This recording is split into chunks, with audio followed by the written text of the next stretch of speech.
Hello, hello, hello, and welcome back. It is your two favorite people in the world, Sherman Nelson, Jason Poos. We are your chopping it up homeboys, and we are here with you at the 2020 Online Poomsae Grand Slam. What up, Jay? It's been a minute, Sherm. It really Yes. has, but excited to be back here with you. Excited to be back here with our USA Taekwondo family. And of course, like you talked about, it's a grand slam. We've got the 2020 Online Poomsae Grand Slam. And there's nothing better than being able to have competition during the pandemic. It's so weird that, think about this, Jay. 2 years ago, I even give it a year ago, we never would have thought that this would ever be the case, that we would be. I mean, you and I have, my wife said it yesterday. She said, I've liked having you home. You've been home for like 8 months. And it has, in the last 20 years, I haven't been home for 8 months. And so being home and not traveling and not, having these adventures and not being with our athletes and the coaching staff. How are you feeling just about this kind of Taekwondo competition? Well, obviously, for me, I'm excited to have the competition simply because, we've had to make changes, and the athletes and coaches have done a fantastic job of just pivoting into this online format. But I'm going to be honest, Sherman, I miss my USA Taekwondo family. Yeah, Pat, I do. And I miss seeing the athletes. I miss seeing the coaches, the staff. I miss the camaraderie. I miss seeing you in person. Of course, all the athletes that I've got to see come up through the ranks. Now they're getting into the team-oriented time. So in one word, you're missed. Yeah. Just missed. It's I got a lot of birthday shout outs, and I appreciate all of them, but a lot of those families, man, are people that you normally get to see, and you get to hang over the railing, and their kids are telling you about how they won a gold medal, and they're so excited. And we're like, come on, let's do an interview with you. And I miss that contact, and I believe that somehow we'll get back to some version of it. I don't know what that version is going to be, but we are able to, even though we are physically distant, we are able to be socially connected. So we're going to make sure USA Taekwondo is committed to making sure that we don't lose touch with each other. And so I'm glad that we have these online events. Shout out to all the coaches and parents. Even though a lot of people have gone back to their dojangs, you still are putting in that work, and it is a different kind of work. And we are here to salute you, to tell you that we appreciate you and we see your hard work. And we have some Poomsae action coming up. We have a major event, Jay. This is a major.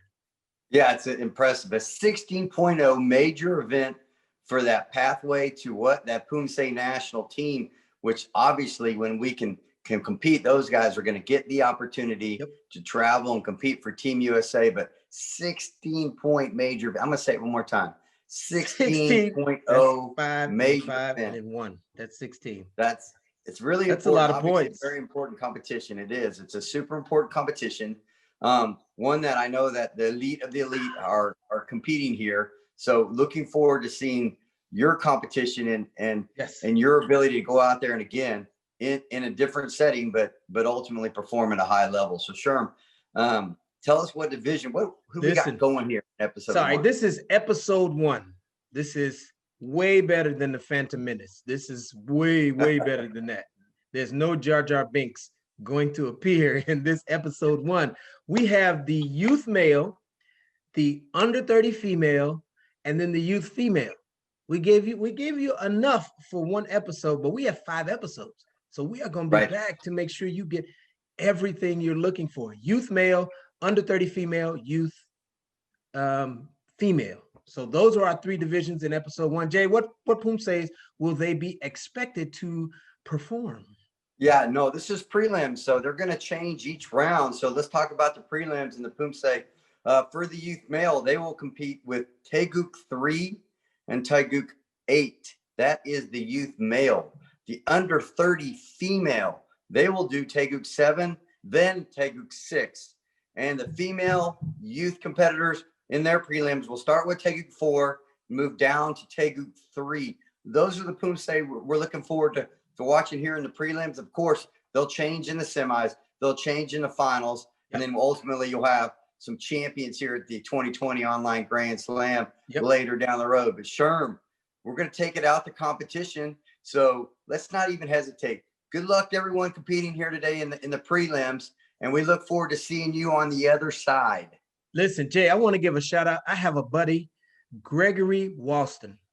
He is 7 years old, white belt he just got his black stripe and his gold stripe on his belt. And I just wanted to shout you out, Gregory, for putting in the work. Listen, one of these days, this is going to be you. So I want you to watch. I want you to study. I want you to fall in love with Taekwondo, just like we have. And we will see you where, Jay? On the other side.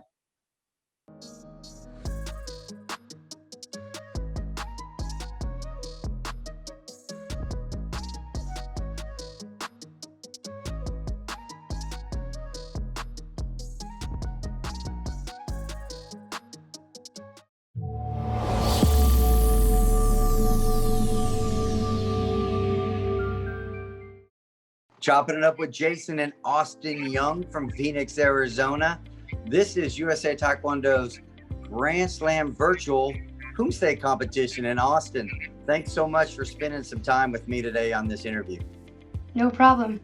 Yeah, we talked a little bit before, but first of all, I love that chair. Is that some kind of like special video game chair you got there you're sitting in? Yes, sir.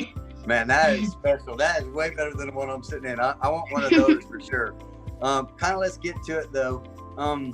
Look, you've competed at the Summer of Poomsae. Now this is another USA Taekwondo virtual event. What are some of the things you do to handle the pressure of live events compared to virtual events? In live events, I try to just breathe and focus on what I'm gonna do during my Poomsaes. Yeah, just kind of take it there. And now in the virtual ones, it's a little different kind of pressure. So how do you handle that pressure? Like I said, I like to breathe, just focus on what I'm gonna do. Not just kind of doze off and just focus and keep my head straight. Yeah, I love it. You know, you just got to find ways to center yourself, to make yourself calm, so you go out there and be the best elite Poomsae competitor you can be. You compete a lot in Taekwondo and Poomsae competitions, but what do you do when you're not, just being that elite athlete that you are? I like to ride dirt bikes, ride horses. I like to play Xbox, chill with my animals and my family, ride my bike. I like to go to KTR, which is like a trampoline place, and jump on the trampoline, hang out with my friends. Man, you're an active guy, all that stuff. Through all of those things, I'm kind of partial to the dirt bike thing because my mom and dad wouldn't let me have one when I was a kid. So I've always liked to ride them when my friends had them. But I'm going to be honest with you. I've had all different kinds of things, from playing the piano to this. No one said ride horses. That fascinates. So you guys just go out there and ride some horses, huh? Yeah, my family's been in national rodeos, and we rope, which is there's two horse riders, and there's a cow that goes through like a chute, and one ropes the front horns and one ropes the back legs, and if you get all four of them roped in one rope in a matter of minutes or seconds, then you'll win. So that's what we like to do. Sometimes we'll go on trail rides, but we usually like to stick with roping. It's pretty much our thing. I did not know how roping worked. Again, being educated here on Chopping It Up by Austin Young on roping in the rodeo world. I love it. Well, Austin, I want to tell you good luck on your up-and-coming competition. Your Poomsae is coming up next. I'm excited for you to see how you do at this Grand Slam event. Seriously, thank you so much for spending time with us here on Chop. You've been chopping it up with the multi-talented Austin Young and Jason. Good luck down the road, and so glad to see you and meet you here on our virtual chat. Yes, sir. Hi, everyone, and welcome to the 2020 USAT Online Poomsae Grand Slam. This is National Coach and 2020 National Team Member Barbara Brand, along with the ever-effervescent Miyako Yerick. Hi, Miyako. Hi, Coach Brand. It's been so long. It's so great to hear you again. Yeah, it's great to hear you too, coming way across the country in Gosh, where are you? Somewhere Eastern Canada?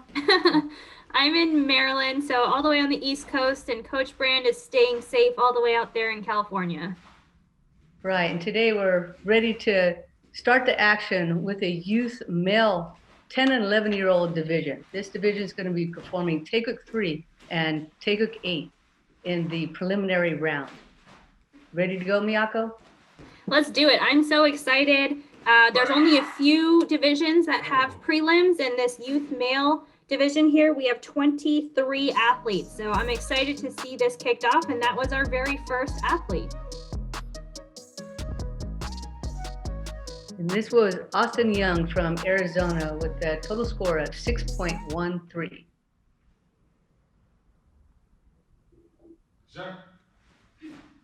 So here we go into that second form, which will be Paljong. But we do want to mention from the Summer of Poomsae to the Grand Slam, we now have 5 certified referees giving scores. So you'll see all those scores. They'll drop the high and the low and then average those middle 3 to get the final accuracy and presentation score. So Austin's doing a great job working his way through Taeguk Paljong. Really great on the kick height for his age group.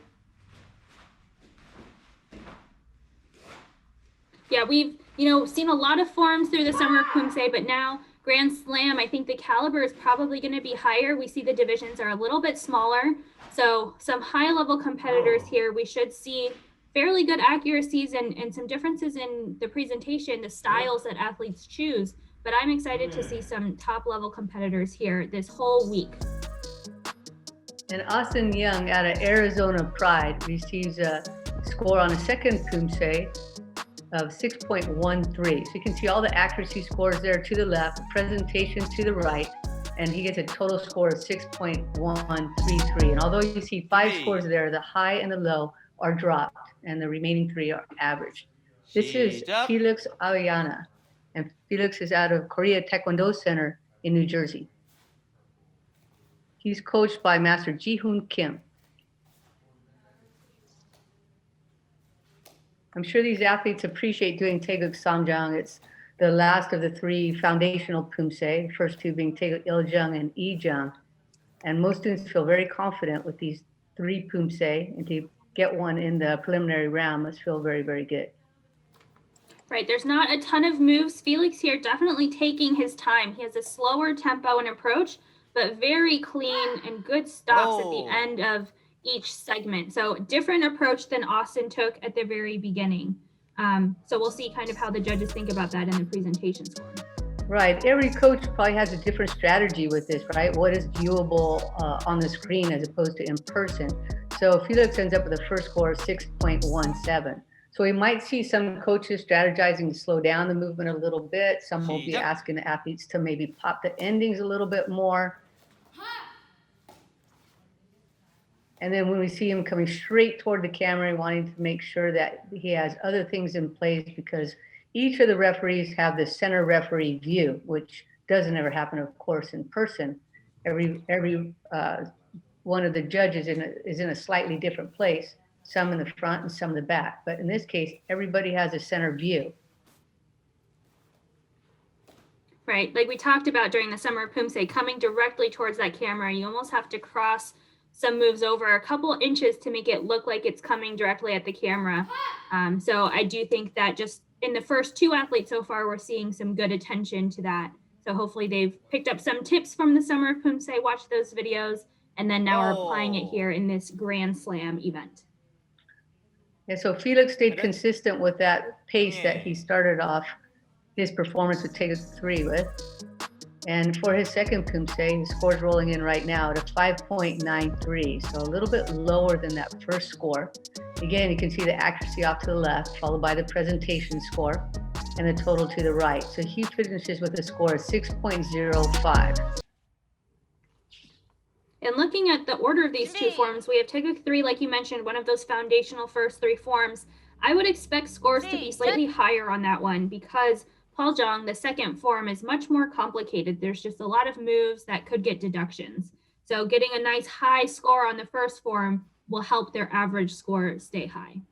Right, and hopefully it helped their rhythm too, because all the athletes recorded these 2 in a row, probably over and over again, tirelessly to get those both to the level that they really wanted them to have. Starting off with Taeguk 3 is probably a really good thing for all of these students. So this is Ethan Chen out of Kim's USA Taekwondo and Texas Forge Taekwondo. And he's rolling in with his first score of 7.13. So the highest score for the division at this point, with 2 other athletes before him. Right, that's a huge jump. I mean, the first 2 athletes had 6.13, 6.17 on that first form. So a whole point advantage on that first form. But again, more difficult form now, Paljong as the second form.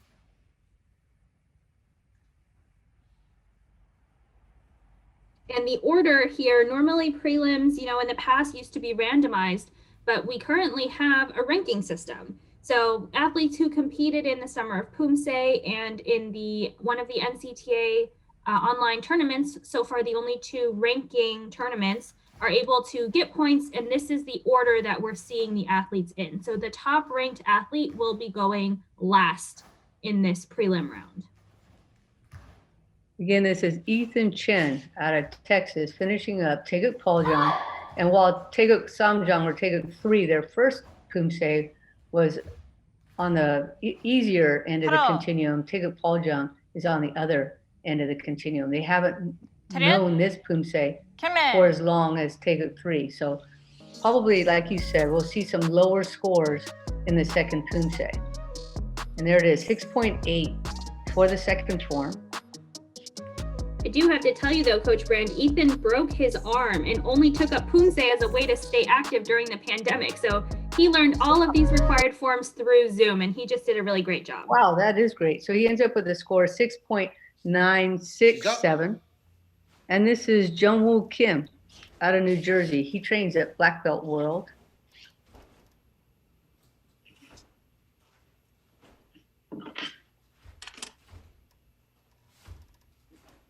And this is the youth male prelims. Again, youth 10 to 11 years old. So these will be the youngest athletes that we have in this Grand Slam event. And we're just 3 athletes in. This is number 4, and we have 23 in this prelim division today. Yes, this is Jungwoo Kim, and his coach, Master Kim, picked a pretty moderate pace for him to start off with. He receives a score of, for his first form, Taeguk 3, 7.07. So pretty good strategy in picking that pace to start. We don't know if this was the first time the athlete did this day or the 100th time. So this is the one that was sent in. So this is the one that I really felt best at while reviewing all the videos that were probably taken that day, or maybe over the course of several days. Right, we did have a whole week to record the forms and submit them, so it could have been across multiple days. Again, we're still in quarantine in many states, or many of us are staying at home. Businesses aren't open, so not everybody has access to dojongs for more than one day. So we really don't know the time crunch that some athletes might be in. Right, and some athletes are part of a team and they had to alternate onto the floor in and out, so maybe they just got a few shots at trying to do that, where maybe another athlete had the benefit of being able to do several runs over the course of several days. But Junwoo looks just so comfortable. I'm so surprised. He's 10 to 11 years old and he just has a presence on the mat already. He's competed at the national championships before, and even this year at the US Open placed 3rd. So he has a lot of experience at just a young age, and I think that came out really nicely in Paljong, just taking his time. He got another great score, 7.0. I think the fact that he was really grounded in those stances really helped. Not a lot of up and down movement that we see quite often in this division. So he finishes with a score of 7.03. And I think that puts him in the lead for now. This is our 5th athlete, and we'll see the rankings after every 6 or so. Right. This is Joseph Kim, and he trains out of Texas White Tiger Taekwondo, and he's coached by Song Tae Kim.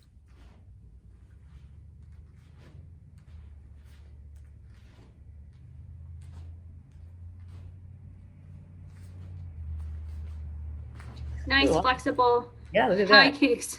And it helps, he's a little bit taller than the other athletes so far, maybe on that far side of 11 years old, right? He's able to kick well over his head on the back end of this poomsae, which is always kind of nice when you're facing the rear and still being able to show that foot going over the head.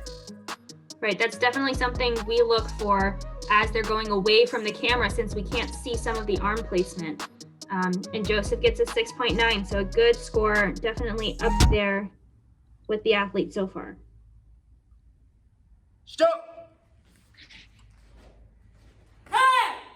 Joseph just started middle school, and one of his talents or hobbies is tricking, and he's looking to get into freestyle poomsae. So once he ages up into the cadet division, he can start competing in that. It's good that he's thinking about it now.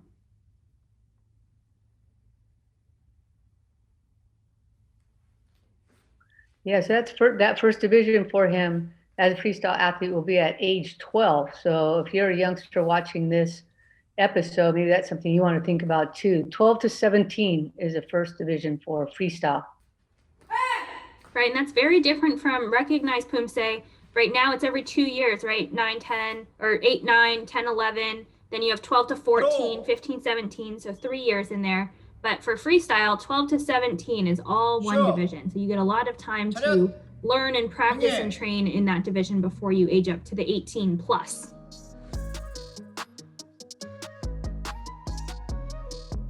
And he brings in a score of 6.6 on that second poomsae. So we are seeing Paul Jung a little bit more difficult. Scores do drop a little bit. Took a couple of hits on that accuracy, ends up with a score of 6.75. Up next, we have Preston Park out of Preston Taekwondo and Team Chunha Mujok. He trains in New York.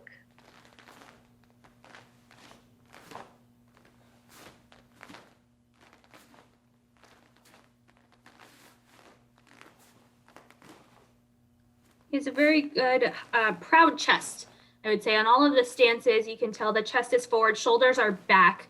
Maybe could have a little bit longer neck on the kicks. I feel like the shoulders are coming up just a tad, but really good presence and nice presentation of the body and the form. Did you say he needs a longer neck? We're calling it an ostrich neck on my team right now. Oh, really? Okay, well, I think he just needs to keep his shoulders down. The judges didn't think so, though, because he just got a 7.23, which is the highest score so far. So, yeah, you don't need any more neck than you have, young man. You're doing good. Yeah. I'm admiring the fact that his hair is staying out of his eyes as he's doing these techniques. Yeah, we've had a lot of time to practice as our hair is growing longer in quarantine. How do we keep it out of our face?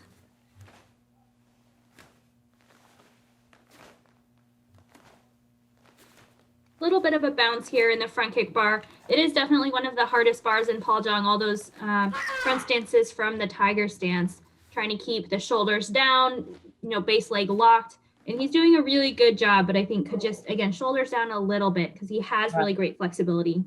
Yeah, a little hunching there on that set of front kicks there in the middle of the poomsae. So he really knocked it out of the park with the first one, 7.23.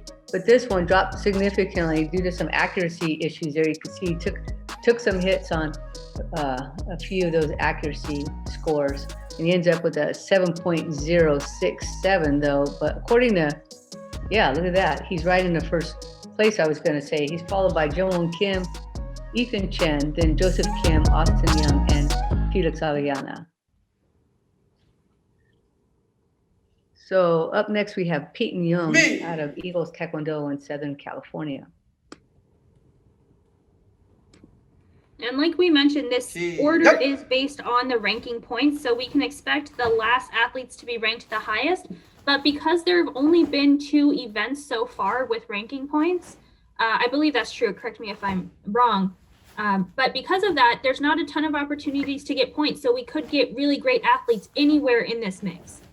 Right. So I think you're referring to the Summer of Poomsae and then the NCTA tournament, right? So we had a different amount of points for each of those events. The NCTA one was a smaller event, Hello. considered a smaller event, and the Summer of Poomsae was our first big event.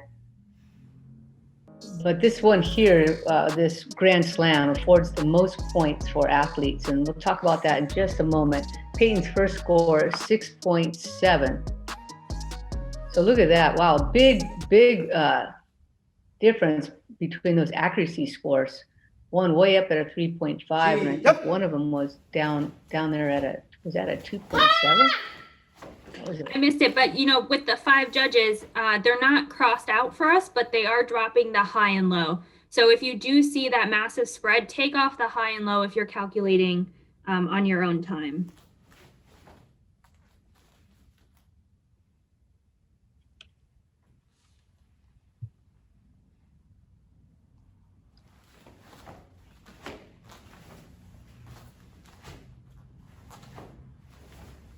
I think Peyton's doing a good job here of moving through the form, a little bit of a quicker tempo than some of the other athletes. And it does look like he has a really nice reach on his arm. So when those punches come out, the extension is nice and long, and it just gives a really clean finish to the form, which is nice. Hello.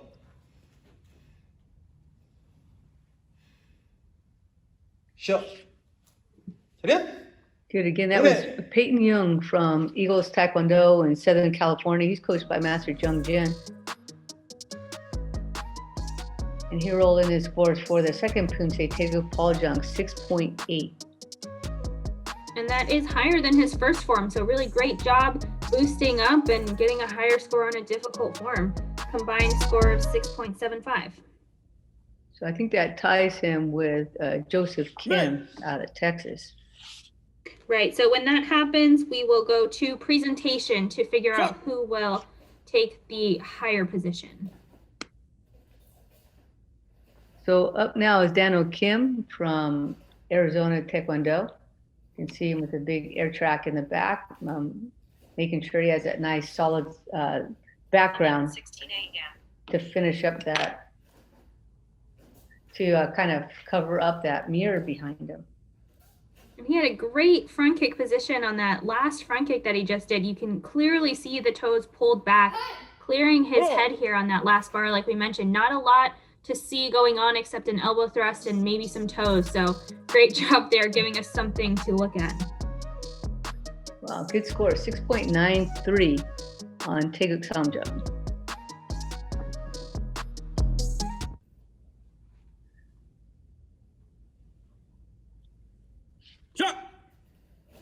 So he has that vertical line behind him on the mirror. Do you see that, Miyako? So it kind of lets us know if he's going to end up in line with his start point, which is important for us as Poomsae athletes, since we want to begin and end the Poomsae at the same point. Oftentimes with Paul Jung, for some reason, people end up off to the side on their end spot there. So be able to see how well he does as he goes back. So we have that vertical little line from the mirror up above that we can kind of gauge him. Right, he's doing a pretty good job of staying centered here. I know a lot of athletes will try and jump to the side here in the second to last bar right here.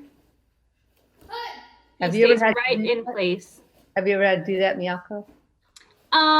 Coach Brand, we don't talk about acceptable cheating techniques. Okay, so he just ended up just slightly over from his start point, right? Just a bit, just a scotch, and we were allowed like 1 foot. Right, I think that's close enough. Yeah, he did a good job on that. So he ends up with a score of 7.0 on that form. That's a nice boost because not a lot of people can get a higher score on Paul Jung than they do on Samjung. So he ends up with a score of 6.967. And that's another tie with our third athlete, Ethan Chen. So we'll definitely have to take a look at those rankings when they come up and look at the presentation. This is Logan Silva from California. He trains with the Wongale USA with Master Sungjae Lee. And this is 10 to 11 years old in this division, but even just with those 2 years, there's such a height difference between some of the athletes. But Logan getting those front kicks up nice and high. We could work on the foot position a little bit, but they are about head level.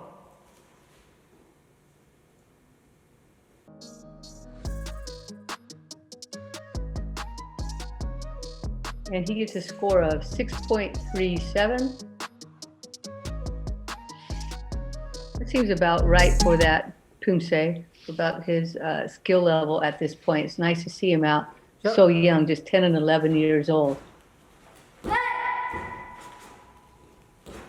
Right, and you know, this is they're black belts at this level, and they're only 10 years old, so they must have already been competing or been doing Taekwondo for, you know, 3-4 years, some athletes even longer. So it's nice to see that they're continuing. We do see a lot of drop off at local dojongs after students get their black belt. So I'm always happy to see athletes continuing, and now with the ranking system and these Grand Slams, we're getting a lot of opportunities to, you know, test ourselves and then track how we're progressing as athletes.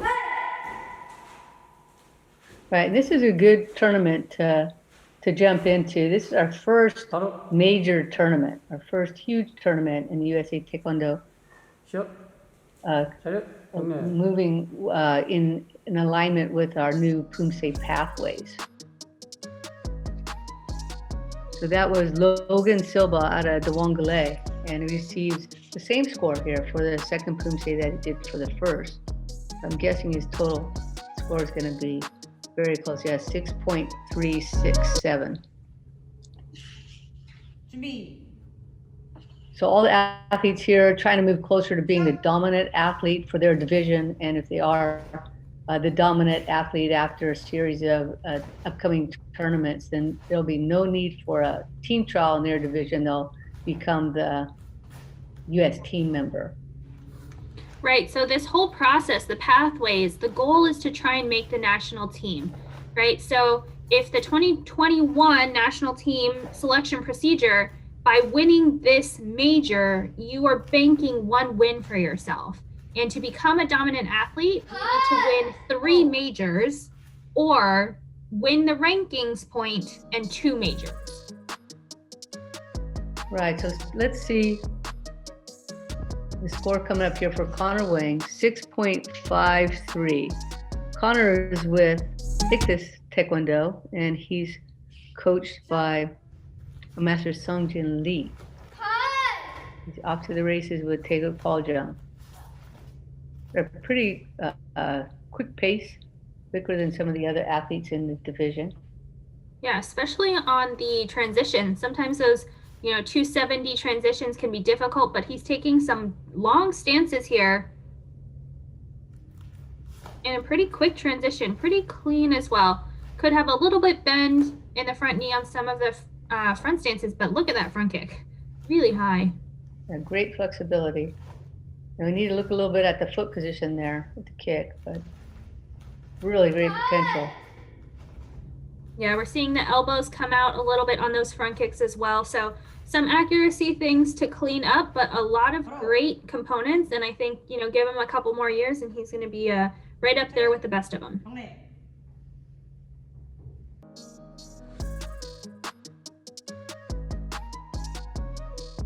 And he ends up with a 6.3, following his 6.53 performance for Taeguk Samjang. He did take some hits there in the accuracy area and ends up with a score of 6.4. So winners of the 2020 USAT Online Poomsae Grand Slam that you're watching right now, the winners will be moved right to the national team roster. So in order to get to any type of team trial, any upcoming team trial, you have to be on the national team roster. So the dominant athlete, if there is a dominant athlete, there won't be any team trial in that division. But if there are, like, maybe someone wins this event and another person wins the upcoming event and then a different person wins the next event, then of course there'll be a need for a team trial. In order to go to that team trial, you'll need to be on the national team roster. So Win here would be able to put these athletes onto that team roster. This is Grant Larson. The score is 6.83.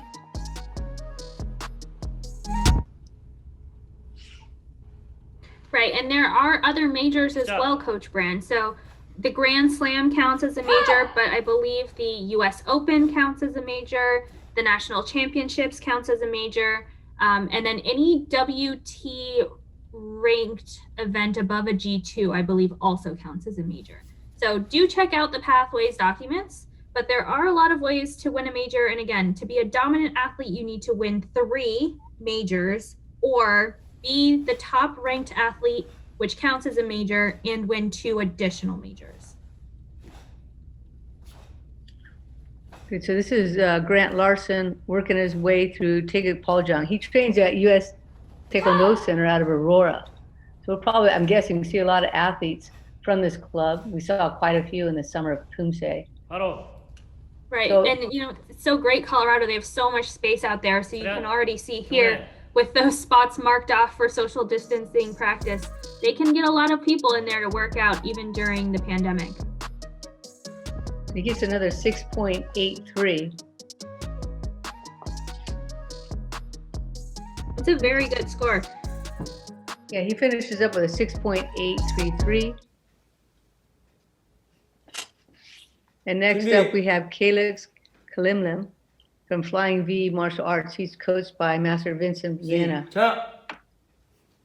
So this event is a little bit different than the Summer of Poomsae, right, Miyako, in terms of how many divisions we'll have here, how many belt ranks we're allowed to be in this Grand Slam.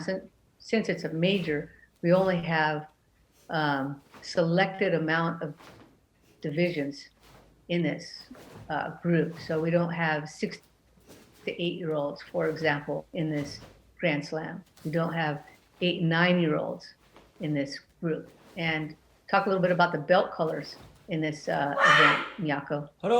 Right. So we are doing all of the black belts. So we have all of those episodes and divisions coming up later this week. But we are also, I believe, going to have some red belts. Yes, we do. And we should have a lot of youth red belts, I believe, in this event. We had a really good group in the Summer of Poomsae, so I'm hoping they all return. Right. And this is Calix. You know, I remember him, I believe, from the Summer of Poomsae. He has great deep stances, and his front kicks are just really high. He takes his time in some of the transitions, really making sure that he's going to land them right. So a slightly different style than some of the other athletes, but just look at how long those stances are. Right. Sometimes he's low, and then sometimes he's even beyond low. Like there's low, and then there's lower for him, which is kind of interesting because, like in that case there, you saw his hips drop even lower in the transition from one stance to the other. Yeah, and he does come up and down a little bit. You can tell those tiger stances are not as low as the front stances, but he is working hard to stay low, and it's fairly clean overall. A little bit of a bounce as he goes through some of these bars that should be consistently low, but he's pushing it. So we'll see what the judges think. I believe he did pretty well in the Summer of Poomsae. Yeah, ideally his head would stay the same height through the Boomsogi, the tiger stance, the back stance, and the front stance. We have a little up and down motion, but as soon as he clicks that in, he'll be in a really strong position. So that was Calix Kalimlim out of Flying V Martial Arts, and he gets a score of 6.57, following that 6.9. So he ends up with a score of 6.733.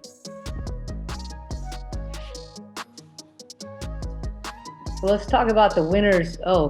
Let's look at the standings here first of all. So we have Preston Park in first, followed by Jung Kim, Ethan Chen, Daniel Kim, Grant Larson, Peyton Young, Joseph Kim, and Calix Kalimlim in the top part of this division so far. So up next we have Ethan So from U.S. Taekwondo Center in Colorado. Right, we just saw his teammate Grant, I think in the same location, same space. So nice to have your teammates there. I was recording my Poomsae for this tournament all by myself, and it's kind of hard to ramp yourself up. So hopefully you guys had teammates out there in the space with you cheering you on during your recordings. Yeah, it's nice the club is open during this time, able to get in and then maybe share some space and then a little bit of team spirit to boot.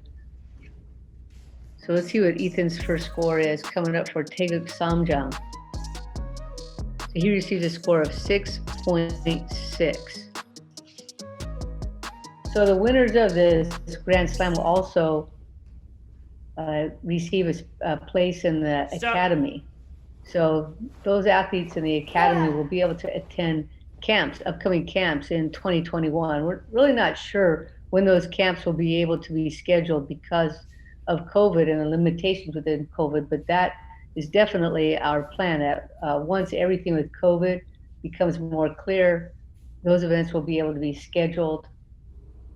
And then, of course, that will help the athletes develop even further.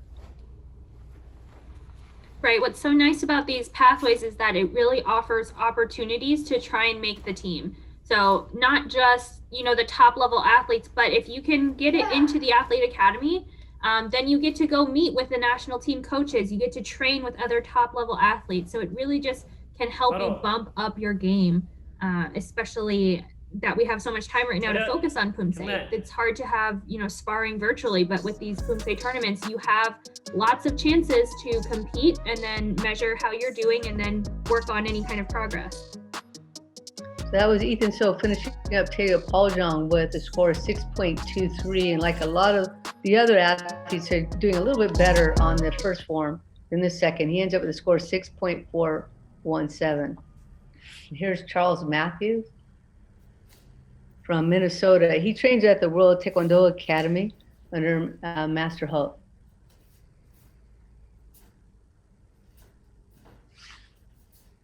And Charles's nickname is Chaz, and outside of Taekwondo, he likes to play golf and soccer.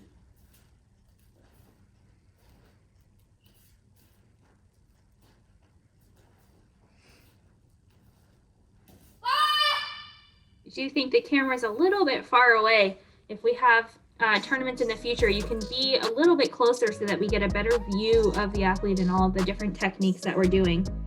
We did take some hits here on accuracy. You'll see that really low score of 1.5 will be dropped, as well as the 2.5. So that's how we get that 2.3 accuracy there for that first form.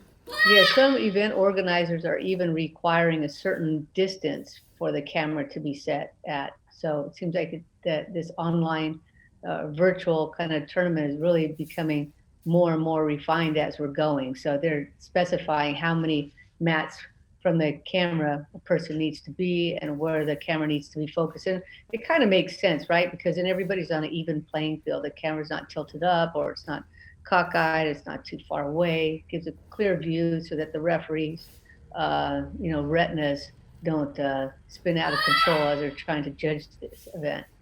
Right. One thing about being in person is that it's all uniform. You all are at the same distance, same time, location, everything. But with these tournaments, it is slightly varied. At least everybody has been indoors so far in this division. We might see some outdoor athletes again, that is allowed, but it does make it different to judge it.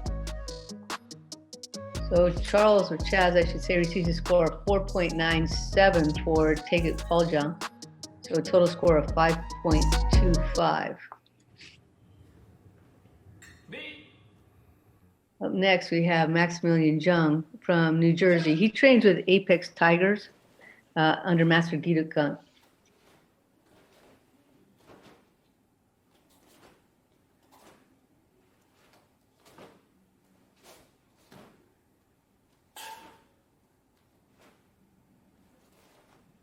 We had a great showing from this team at the Summer of Poomsae, so I'm hoping we see a bunch of them again here in the Grand Slam. It's also a great way to get points in that ranking system because this is a 16.0 event. So for the first time, again, it's a major, but you get a lot of ranking points here to work towards being that top rank athlete. And Max receives a score of 6.87. And correct me if I'm wrong, but Summer Poomsae was 8.0, right? So this event here is worth twice as much as the Summer of Poomsae. Exactly. So if you won first place and got all the points at the Summer of Poomsae, it was 80 points. But for this event, you win first place, you get 160 points. Even just making it to the prelims here, competing, you get 38 points. So it really does help you to get out there and compete as much as you can at tournaments that have rankings so that you can get those points and see how you're doing and then go up higher in the ranking system. Yeah, so if you're wondering which events you should compete in, which ones should you really select, because there are so many virtual tournaments right now, go to the pathways and see which ones are the eligible ones for points, which will move you toward dominance in your division. And that's Max Jung finishing up with Taeguk Paul Jung, and he receives a score of 6.47 to follow up to his 6.87 that he received in the first one. He ends up with a 6.667.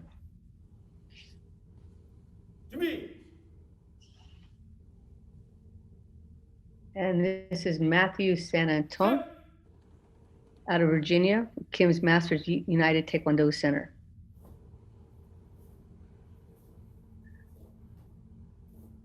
So he is performing choreo in this round, and we know that the required Poomsae is Taeguk 3 and Taeguk 4. 8. Oh, sorry, Taeguk 8. So, yeah. So he's doing actually a pretty good job on choreo. Right. So, well, we know that the order is based on that ranking points, and I believe he competed in the Summer of Poomsae. So he is ranked pretty well, but unfortunately, because he is doing the wrong form, we're going to have to drop that to the lowest scores here. So we will see a score pop up of, I believe, 1.5, which is accuracy gets zeroed out, and then presentation drops to 0.5 in each division. He did a great job, though. So Poomsae, really great. Just really be careful about checking the packet to get the designated order. Yeah, so there you see that score, 1.5. The lowest score you can get for presentation is a 1.5, but accuracy gets zeroed out there. That's a shame because he's a really good athlete. I remember him in the Summer of Poomsae, but everybody makes mistakes, and hopefully he can bounce back and learn from this one. And it might have been just mislabeling the video. I'm not sure what they have in the semifinal round, but it might have been just something that simple. Here he is performing Taeguk Yukjung. Wow, this is amazing, Coach Brand. Matthew loves heavy metal. He especially loves Slipknot. Holy cow. I wouldn't have thought that, and it's wrong of me to make, any kind of, have any kind of biases, but he just doesn't strike me as a heavy metal fan, but that's fantastic. But now that I'm looking at him closer, I guess I can see it. That was Matthew San Anton. And hopefully we'll see him again in an upcoming Poomsae Pathway event. This wasn't his day, but he's a really talented young guy. So I'm looking forward to seeing him again soon. This is Liam Anderson from New York. He trains at YH Park Taekwondo Academy with Master Hyun Tae Kim.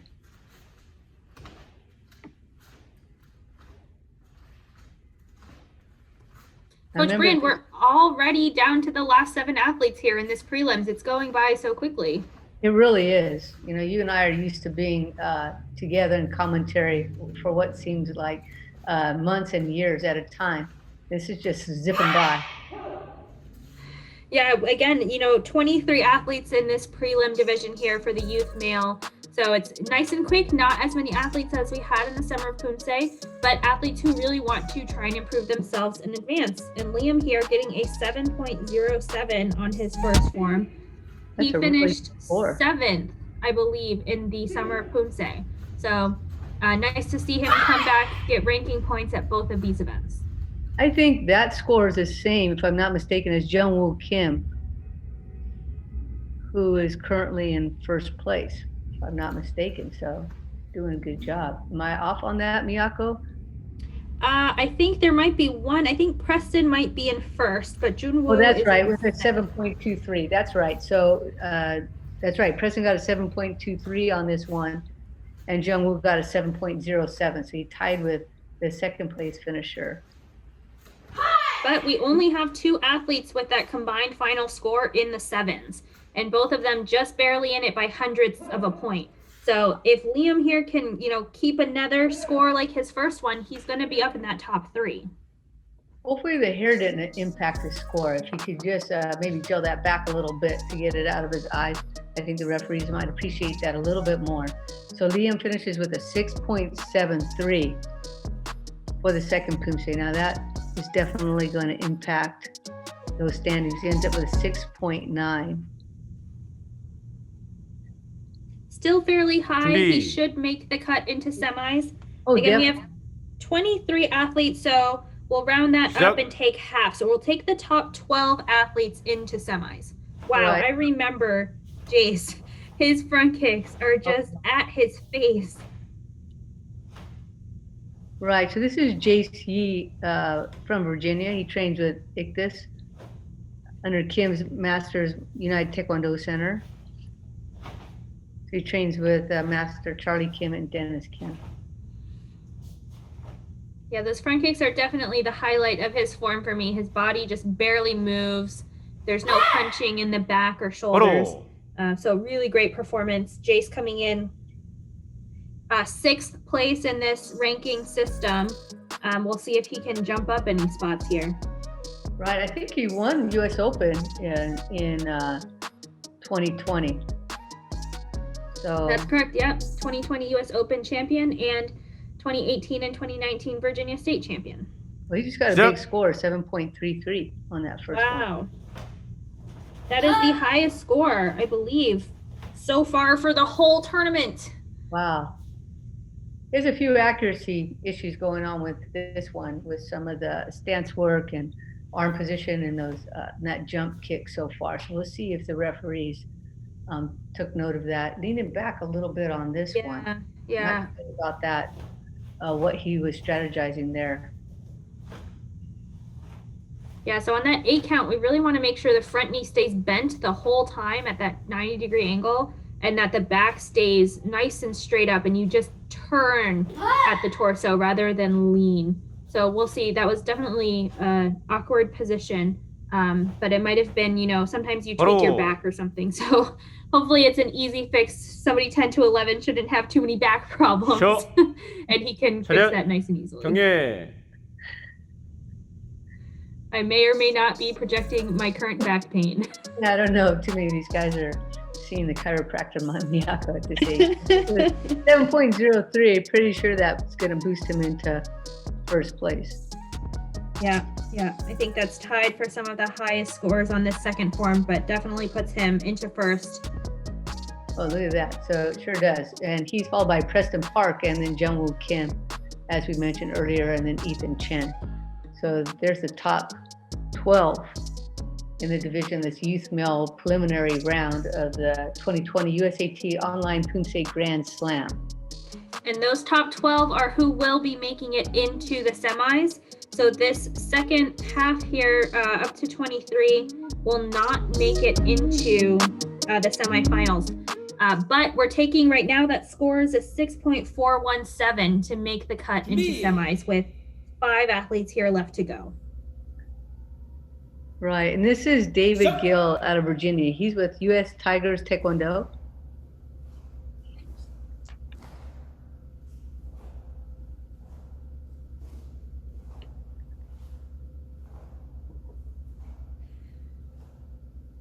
We get fun facts submitted, Coach Brand, for some of the athletes, and I'm noticing that increasing numbers of athletes have TikTok accounts, including David here.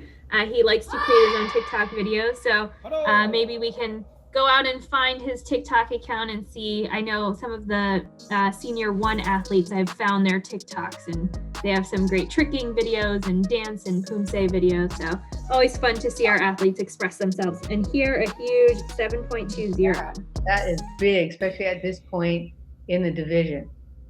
Yeah, maybe he'll be interviewed by Sherman Nelson or Jason Poos, and maybe we can take a look at some of those TikTok pieces. That would be great. Yeah, so this is a nice form here. Bent knee, chest upright, all the way through that 8 count twist. Really good posture. So just turning on that axis and really getting a little nice core strength presentation there. Really like to look at the profile on this kick to see how vertical the athlete is on the kicking technique. Are they leaning back? Are they leaning forward? Are they hunching? It's really clear to the referees on that line there.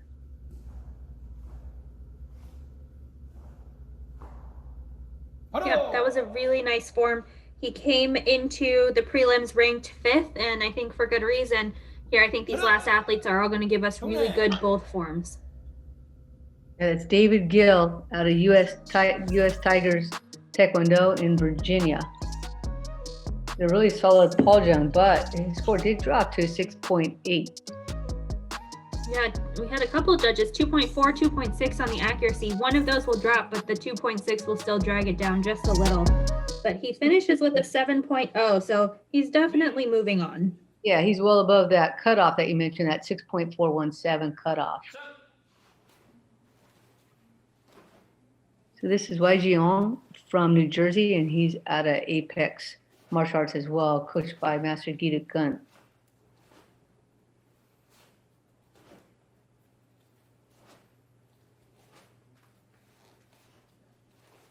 And I remember him from the summer of Poomsae as well. Nice, high, easy front kicks, but a little bit of bend in the ankle. So we want to really just continue to work on the position of that foot on the front kicks. Yeah, that was a great thing. Great thing and a bad thing, right? Like he had this great flexibility, and so it shows the kick off really nice, but then our eye immediately goes to that foot. So if he can just get that foot in the correct position, it will be very, very dynamic. That's a 7.0 for his first Poomsae. Right, and especially on those early forms, 1, 2, 3, there's not a ton of moves. So when you do get the dynamic kicks, you want them to be in just really great form. So watching the format of the foot and making sure that it's bent at the ball of the foot, not at the ankle, will just help the overall presentation. But coming out here strong with Paul Jung and looking good so far.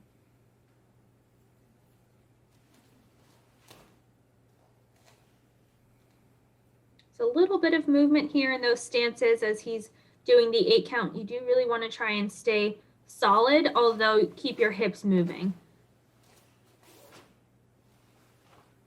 Well, like in general, his stances could have a little bit more bend in the knee, a little bit lower hips. A lot of these athletes are growing very rapidly, so they need to catch up to what the heck their legs are doing.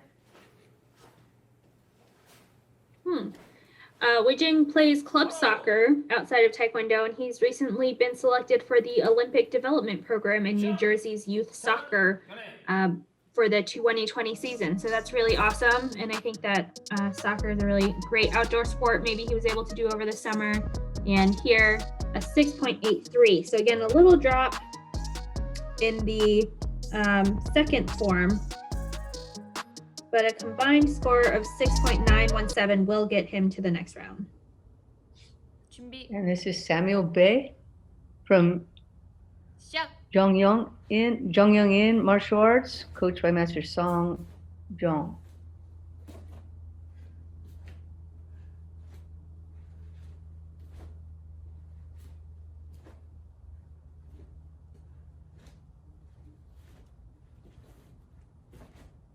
And Sam's been competing in lots of tournaments recently. He competed at one of the NCTA tournaments where he won first place. He got second place at the ATU in 2019, 6th place in the Summer of Poomsae event, 8th place at the US Open. So right out there, in the finals for a lot of these tournaments, just really trying to crack the top here, and a 7.47 will do that. Whoa. That's in the prelim. In the prelim, we have scored 7.47. Wow. That's crazy.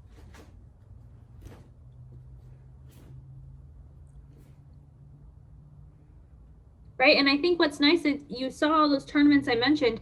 The pathways are really about consistency. So just competing in multiple events, consistently getting into the finals will do a lot for you to get ranking points so that you keep moving up in those rankings. Even if you don't win every single one, just putting yourself out there learning will really do a lot. I think just getting used to recording, the rigors of recording versus in-person performance is huge. So I'm sure Samuel's learned a lot as he's gone through the course of these, many virtual tournaments, and now really being able to put his best foot forward.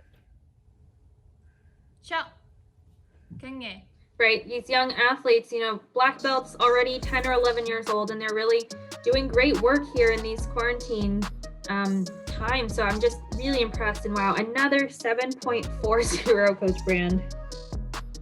Yeah, I think that a lot of the athletes really looking forward to these virtual tournaments. He gets a 7.433 total score because it's such a positive thing, you know, in their everyday activity, being able to train for something of this caliber. This is an athlete I was super impressed with at the Summer Poomsae, a young Kobe Fong here from Dewangale.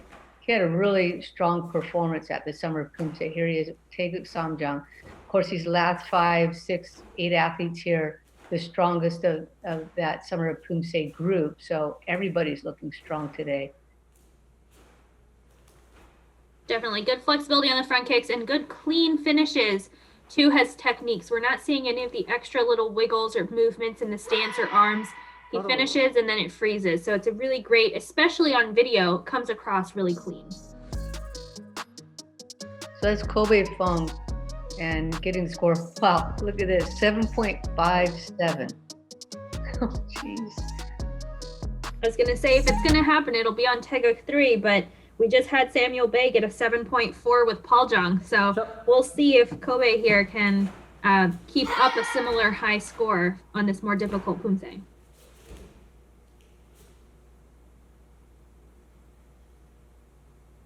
He's a 2-time national champion in the 8 to 9-year-old division. He's also competed, obviously, at California State Championships, the President's Cup, Nationals, the NCTA tournament, Lentz Taekwondo online tournament. So these guys who are here in the final, spots in this prelim round have competed at multiple tournaments during quarantine, at home, virtually, different ways.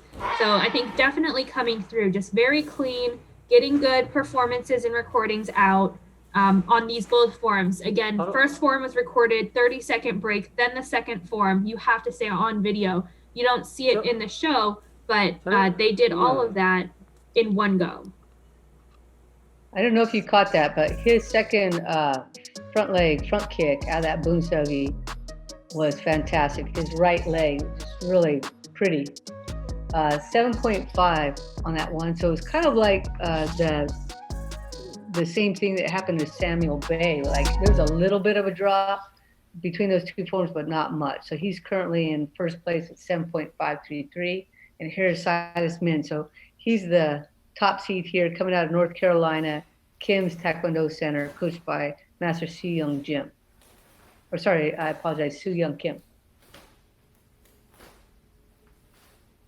Right, and when we had about 2/3 of the way through the division, that cutoff to the semis was 6.4. I think that's going to be a lot higher now. We just got a ton of 6.9s and higher, so that cutoff might be close to a 7. Actually, it might be around a 6.9.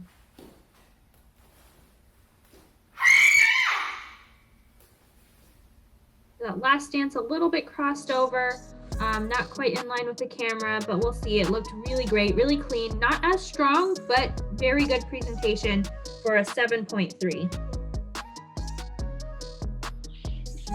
So we have to give a lot of credit to some of these earlier competitors, for example, like Preston Park, who are able to not have a very high seed, but able to get into that 7 range. Same thing with Jungwoo Kim, right? So they were not seeded very high. I'm not sure why that actually happened. I don't have their Summer Poomsae results here, but well, it could be that they didn't do the Summer of Poomsae.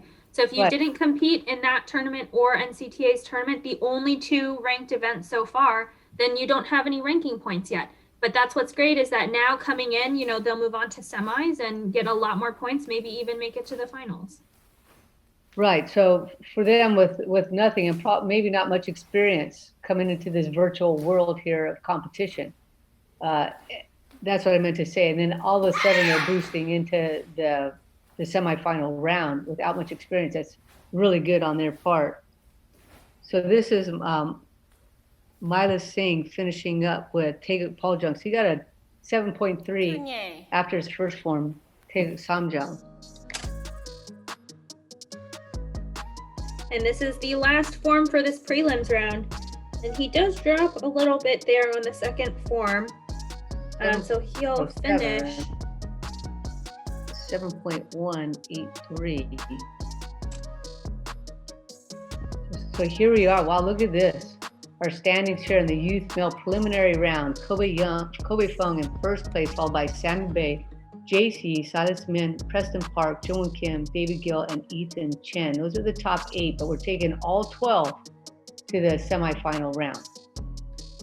Yeah, and look at that cutoff jumped all the way up to a 6.83. Yeah, it had previously been a 6.4, so things changed dramatically there in the last part of this preliminary round. So good job to all the athletes who came out to compete in this event, and hopefully they're feeling fantastic about their performance and wanting to get right to the next one. So we're going to move on to the female under 30 black belt division. There are your referees that are working this division here. And our first competitor is Amanda Peters from Seoul's Taekwondo. So the competitors in this division, this round, the preliminary round, will perform Taeguk 7 and Taeguk 6.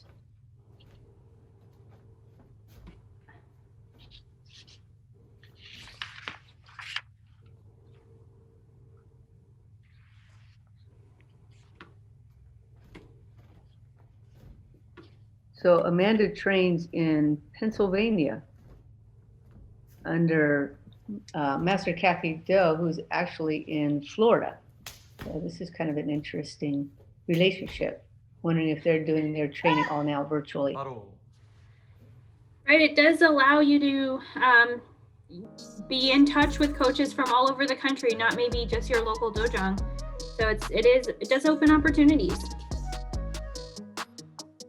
So she received for her first Poomsae Taeguk Chiljang score of 6.97. 시작.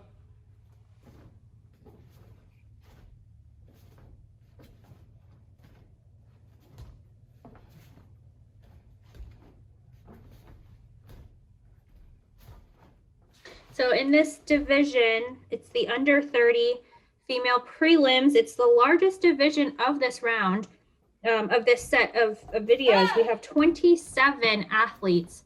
So we will have round up to 28, take 14 into the semis. 바로. So that's Amanda Peters from Pennsylvania, finishing up Taeguk Chiljang. She got a 6.97 for her first Poomsae Taeguk Chiljang. Her scores are about to roll in here, so we'll see them come up individually, and then about every 6 or so, we'll see the whole standings board.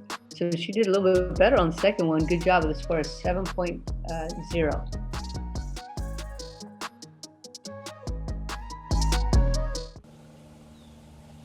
Yeah, both of these forms, 7 and 6, a lot of front kicks, couple round kicks in 6, but no side kicks here for the prelim round. Up next, we have Cassidy Wallace from California. She trains with Team M Community Poomsae Program, and her coach is Master Bo-Young Kim. She's in this very dramatic setting here. All right, this looks like one of the first maybe at-home dojang spaces. I don't think this is a school location. It could be, but I think she's out there in California. Yeah, so maybe some of those lockdowns, are a little bit tighter still. Maybe some dojangs can't be open. So nice that she has a big enough space here. This might be a garage to have a full training space, which is great. Yeah, here in California, it goes county by county with varying restrictions from county to county, depending on the caseloads there. So she's got a great score, 7.23 on that first score. I shouldn't say caseload, but the case numbers. Depending on the case numbers, the counties kind of make their decisions as to how much capacity people can have in their clubs. So some clubs maybe can just have a few people at a time, and others might be able to have almost everyone if they're socially distanced. So really very dependent on where they are. Well, Cassidy is opening up really strong here. I think it's maybe her second year in this division. She's 19 years old, and she has really great flexibility. You'll see those round kicks just shooting up. Front kicks as well.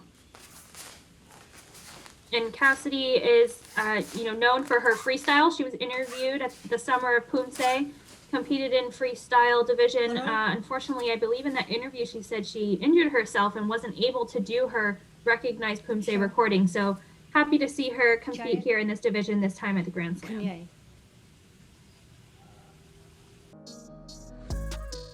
So Cassidy's flexibility was very, very prominent in that form. She received a score of 7.3, even higher than her first one.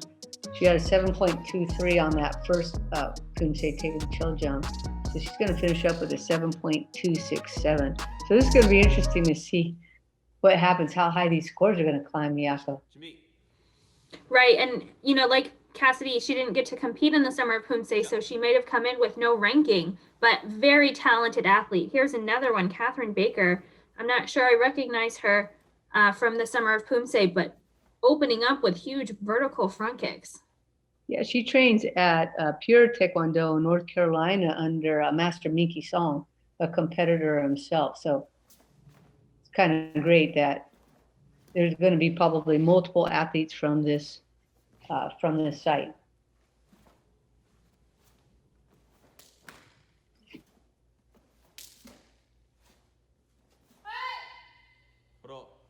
Only those 2 front kicks at the beginning of 7 and then those 2 crescent kicks at the very end, which we can't really see from this angle, So it's really those first 2 front kicks in 7, which are really important. And Catherine getting a 7.10, so doing a good job. Although knowing this division, I think the scores are just going to get up really, really high. Yeah, we're already starting off high, so goodness.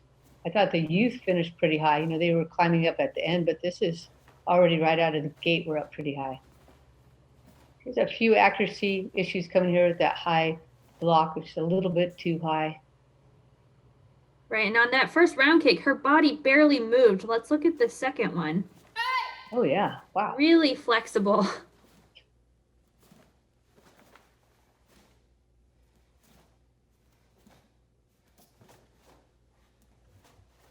Yeah, that definitely is the strongest part of her Poomsae right now, is her ability to kick pretty high with not much movement. Right, Catherine is just 17 years old, so she's turning 18 maybe here in the next 2 months to be in this division, 18 to 30 years old, and she got another 7.10 here.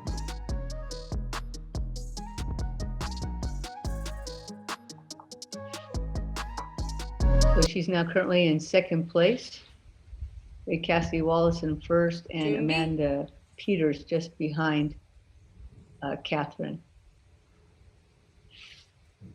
So this is Layla Miri from California. She trains at High Five Taekwondo under Master Hee Sung Moon. Looks like maybe another garage location. People are getting so fancy now. We've seen, drapings in the back to give a nice clear space for the competition.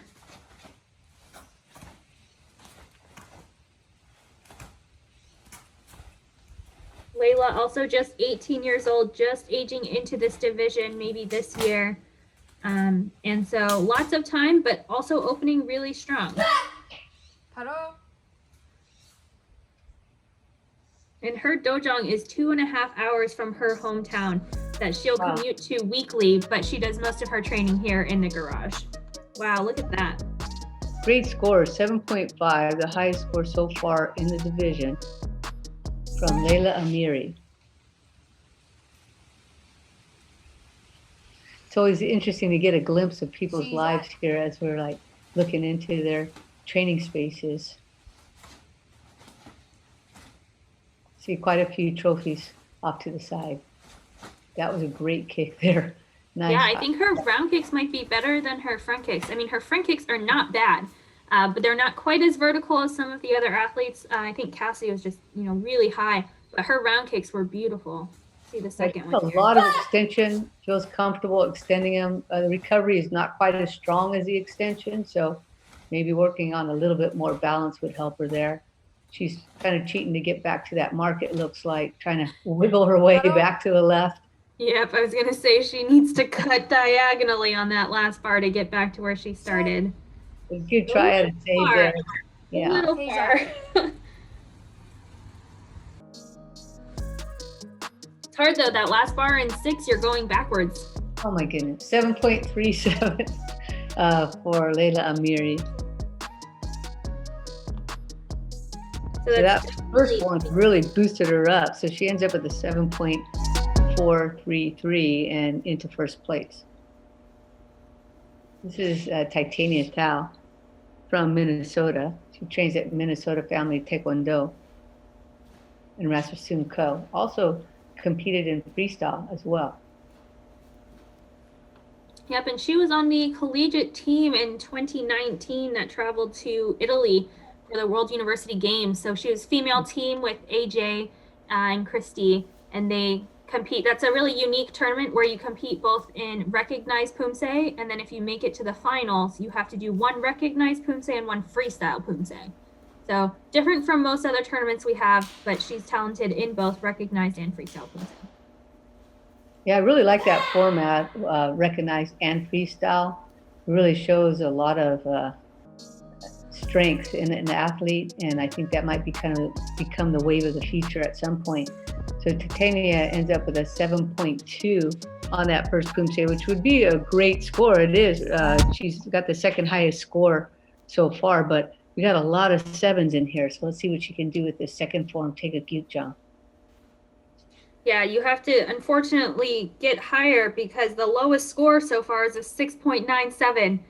So we are starting high and we're probably going to rock it up close to 8. We have some really heavy hitters here at the bottom of the division that I'm excited to see.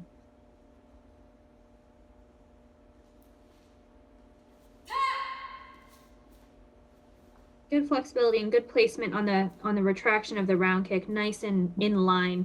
A lot of athletes will step out of that one.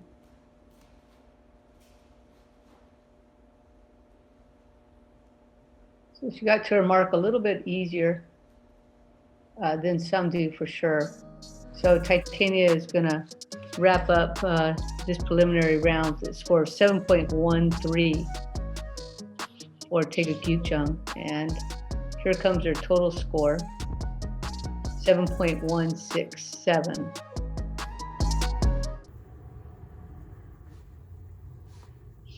So this is Emily Rice.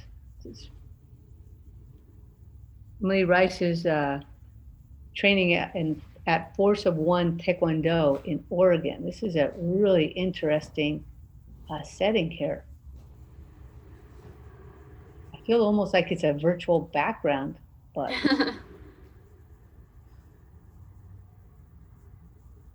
Emily is 20 years old and she's studying climate science at Oregon State University. So she turned with the wrong direction. She stepped off with the wrong foot forward, and then that kind of set her on a backwards course.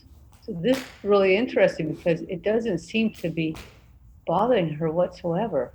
It's very impressive. She did all of that reversed after the scissor blocks. So I don't know how the judges will score that. How do you? It's interesting because they had to do that. 2.4. But I will say, like as a teacher teaching on Zoom, oftentimes we have to do things backwards so our athletes see it the way that they need to see it come across the screen. So I wonder if that's what she's been doing is, oh my word, she's doing the same thing. Or maybe she learned it virtually, right? Or learned it by video. Right. Yeah, so she started to the right instead of to the left. So everything has just been completely reversed. It was really interesting, though, if you looked at the presentation scores, it was very varied. One of the judges gave her, a mid-3s, which is a good presentation score. So she's doing an okay job. It's just the accuracy will be 0 because it's all completely reversed. Yeah, it's a little cool and mind-bending at the same time. So she could have gotten a 1.5 for the first one, but she ended up with a 2.4. So if somebody liked what they saw in the first form, that was the first time we've seen that in any of our USAT events, where it just looked so natural for her to do it. She got the same score again, Judge 2, and Judge 4 giving her presentation scores a 3.6 and 3.0. So she ends up with a 2.4 again.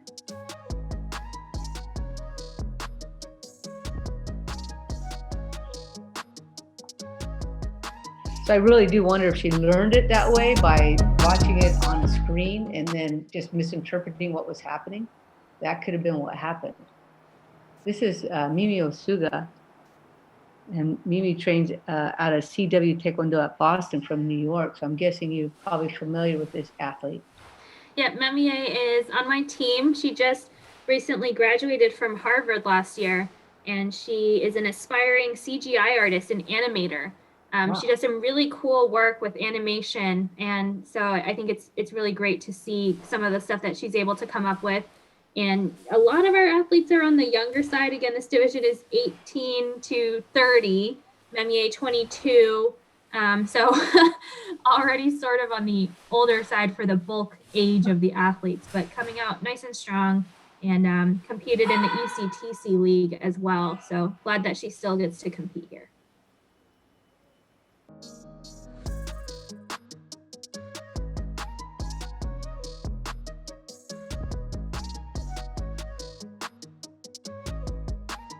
She received a 7.23, and she's performing here in a looks like a fairly tight space as she moves towards that window, but she was able to navigate that pretty well on the first form. What I look for here is the kick swinging, or is the kick really a solid kick? Does it have a clear chamber and a retraction? They'll have a chance to do the front kicks from that same position coming up here after this next round kick and turn. And Memie is really flexible, so we should see a high round kick. Yeah, that looked good. So we're looking right here. Is that more of a kick or is that more of a swing? That's for the referees to decide as they're scoring the athlete. We want to see that clear chamber and extension and retraction, not just kind of swinging up from the floor. Yeah, Taeguk 6 has 6 front kicks. There's a lot of front kicks in number 6. So making sure that those are as clean and direct as possible so that there's no extension and then swing up, but you get the knee and it just sticks as high as possible. She gets a good score, 7.27, following that 7.23. So ends up with a 7.25. This is Caitlin Beal from Washington. She trains at Husky Taekwondo and World Class Martial Arts under Master Nan Yul Chu. You know, in Summer of Poomsae, when we saw athletes competing with a mask on, it looks kind of new to us and different, but at this point, it seems like a everyday occurrence, just part of what we do to stay safe in our spaces. Right, I almost see more people in masks in my normal training on Zoom, but there are a couple people allowed inside the studio and they all have on masks. So it's almost normal now.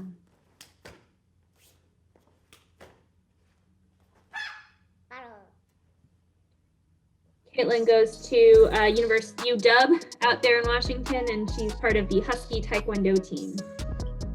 Comes in with a 7.0 for that first performance of Taeguk Chiljang.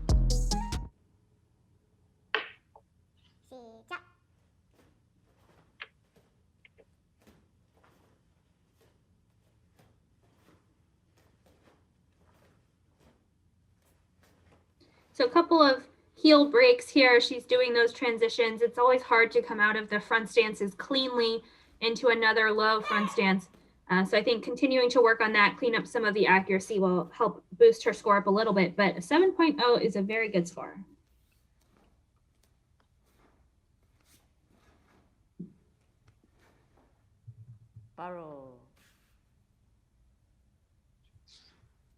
And at this point, Coach Brand, I'm going to mute myself because I am competing in this division and I believe that I am up next.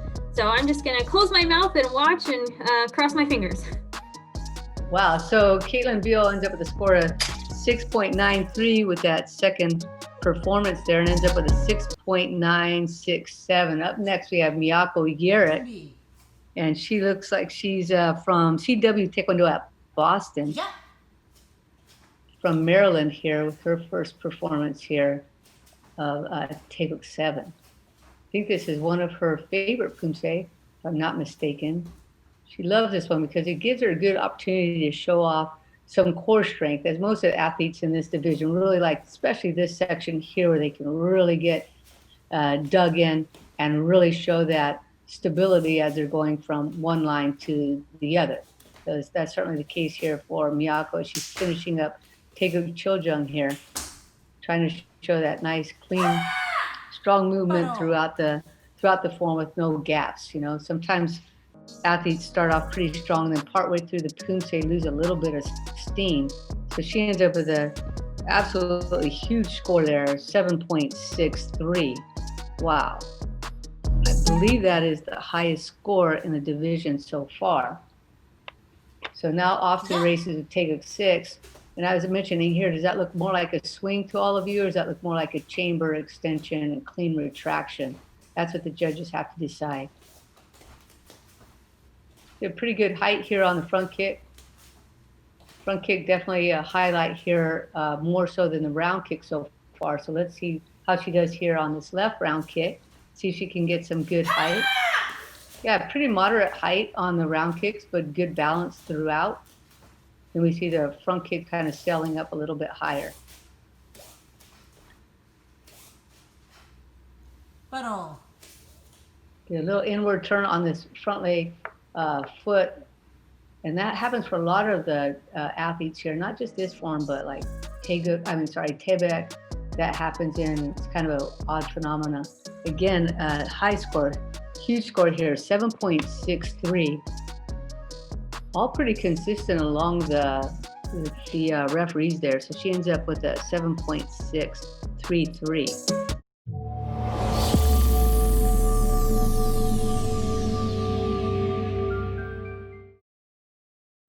We're here at USA Taekwondo's virtual Poomsae Grand Slam, and I'm here chopping it up with Katie Lynch.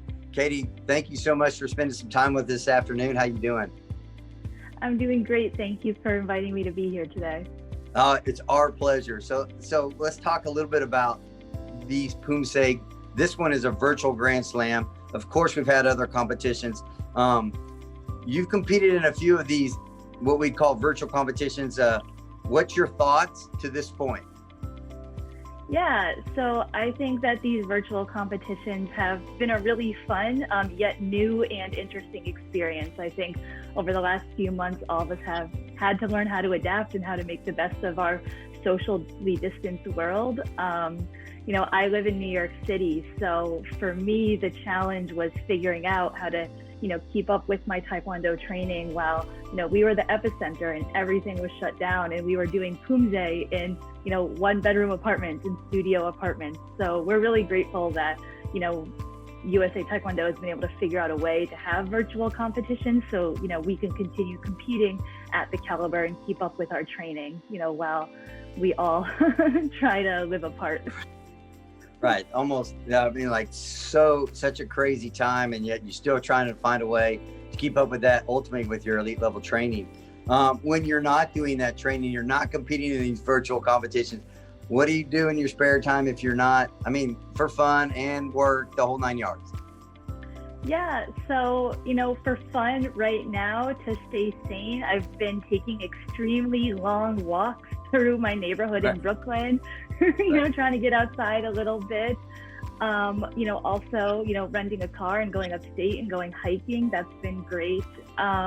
I work in cancer research at a large cancer hospital in New York City, and I focus a lot on, you know, cancer screening and prevention, you know, so actually things that intersect with my personal life, you know, physical activity interventions and things like that.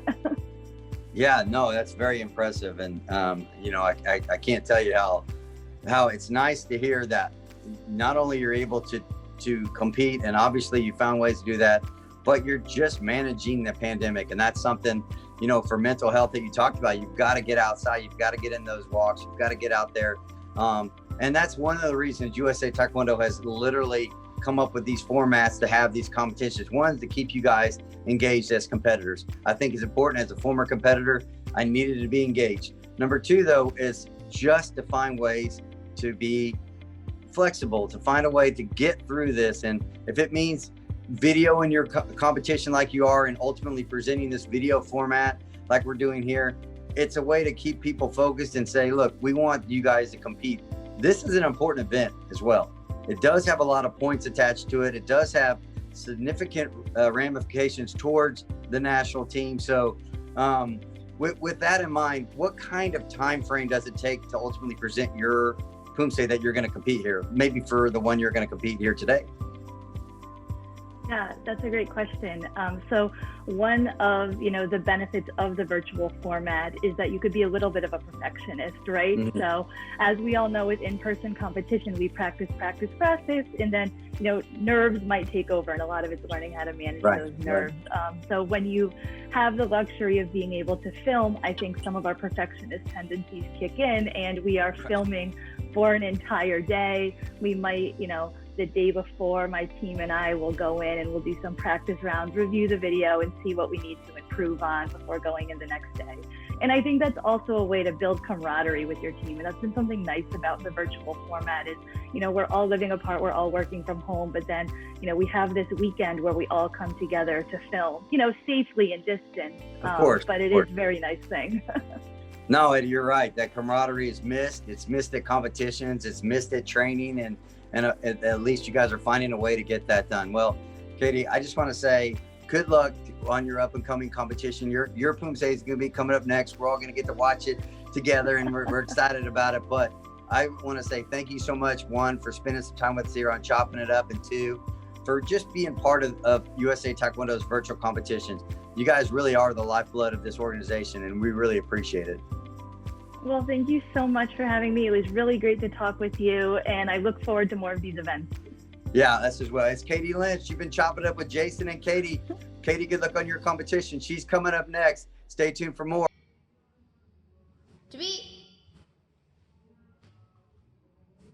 Now we're with Kathleen Lynch here. Kathleen Lynch trains in New York at Westside Taekwondo. That just sounds like a cool school. Where do you train? Westside. I'm going to jump back in here. Westside is an awesome school. It is on the west side of Manhattan. It's up, I don't remember the exact cross streets, but this is the upper part of a 2-level dojang. So it's pretty thin, as you can see. But back there behind the water fountain, you go down some stairs, and then there's another mat location. We'll see, I think, some other athletes from this dojang later in the Grand Slam will compete from down there.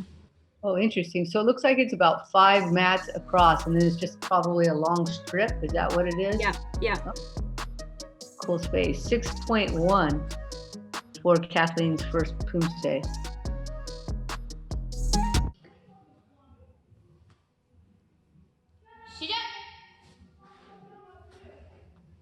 Well, nice height on her front kicks.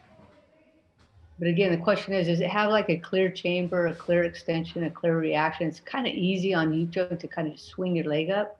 I think I'm projecting too, because that's one of the issues I always have to think about. And sometimes successful with fixing it, sometimes not. Just like a lot of the athletes, they've had their attention called to it, but sometimes not able to kind of clean it up to the degree they want to. It's really pushed up high to try to get that round kick off, that second one with the left leg. She feels way more comfortable on the front kick for sure. Right, she gets great height on the front kicks. The round kicks are just slightly piking, so not quite in alignment. She can work on that, should help with some of those accuracy details. But really great flexibility, and I think that Kathleen can clean up a little things and then boost that score right up. So she got a 6.23 on the second form.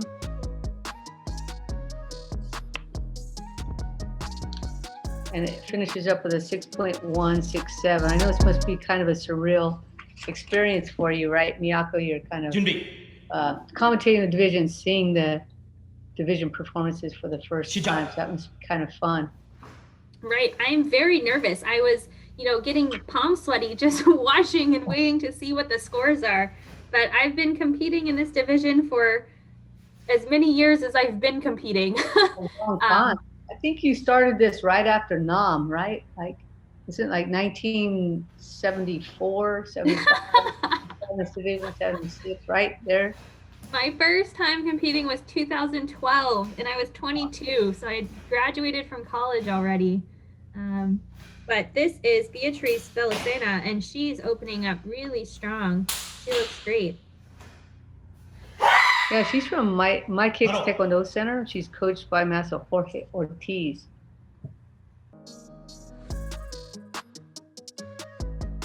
And I submitted fun facts, Coach Brand. And my fun fact is that I'm 30 years old, and I am very much looking forward for it to be 2021. Oh, moving up to a new division in 2021. So Beatrice received a score of 7.37. Nice, strong score to start off the competition. Again, great kicks. Good retraction. That's one of the cleaner retractions on round kicks that we've seen so far.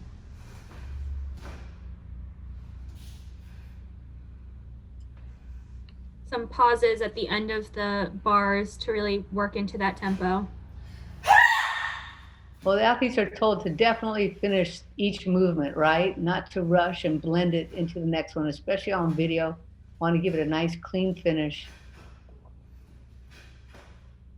And then the athletes have to interpret that and say, well, exactly how much finish do I need?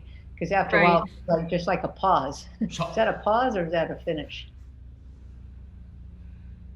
Yeah, it's definitely something that just requires recording a lot, watching it a lot, seeing how it comes across on the video versus in person. Wow, big score. Wow.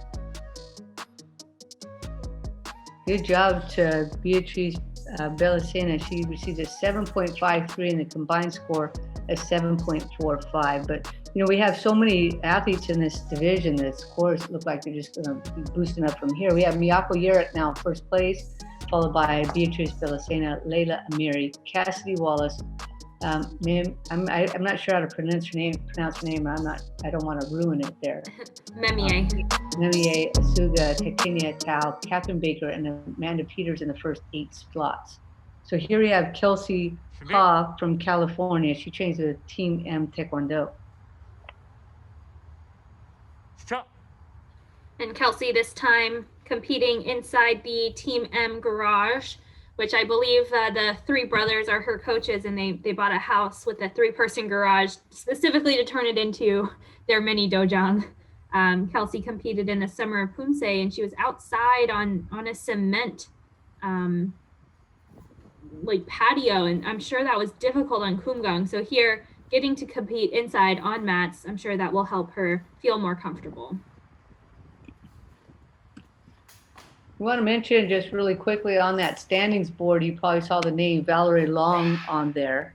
So Valerie Long was there because she did register for the event, but she didn't submit some videos. So you see her on the bottom of the scoreboard. Ooh. Kelsey Hawk coming in with a booming, banging, wow score of 7.73 for her first Poomsae, Taegu Chiljang. And Kelsey's been on many national teams, mostly for freestyle, but also a very accomplished traditional Poomsae athlete and recognized, competing at World University Games, World University Taekwondo Championships, the World Championships.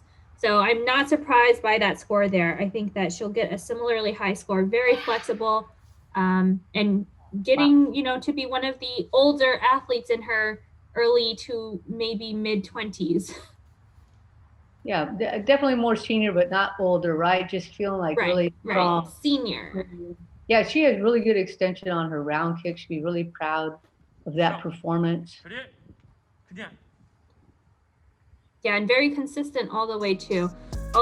Power, clean, consistent. That was a really great performance by Kelsey Hawk. Yeah, look at that, a score of 7.63. And I believe that's tied with Miyako Yerick on that second form there. She ends up with a 7.683.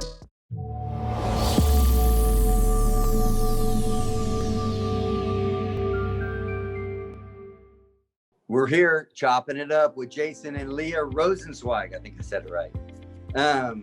And Leah and I are are talking today about the virtual Grand Slam of Poomsae presented by USA Taekwondo. And so, Leah, thanks for spending some time with us this afternoon. How are you doing?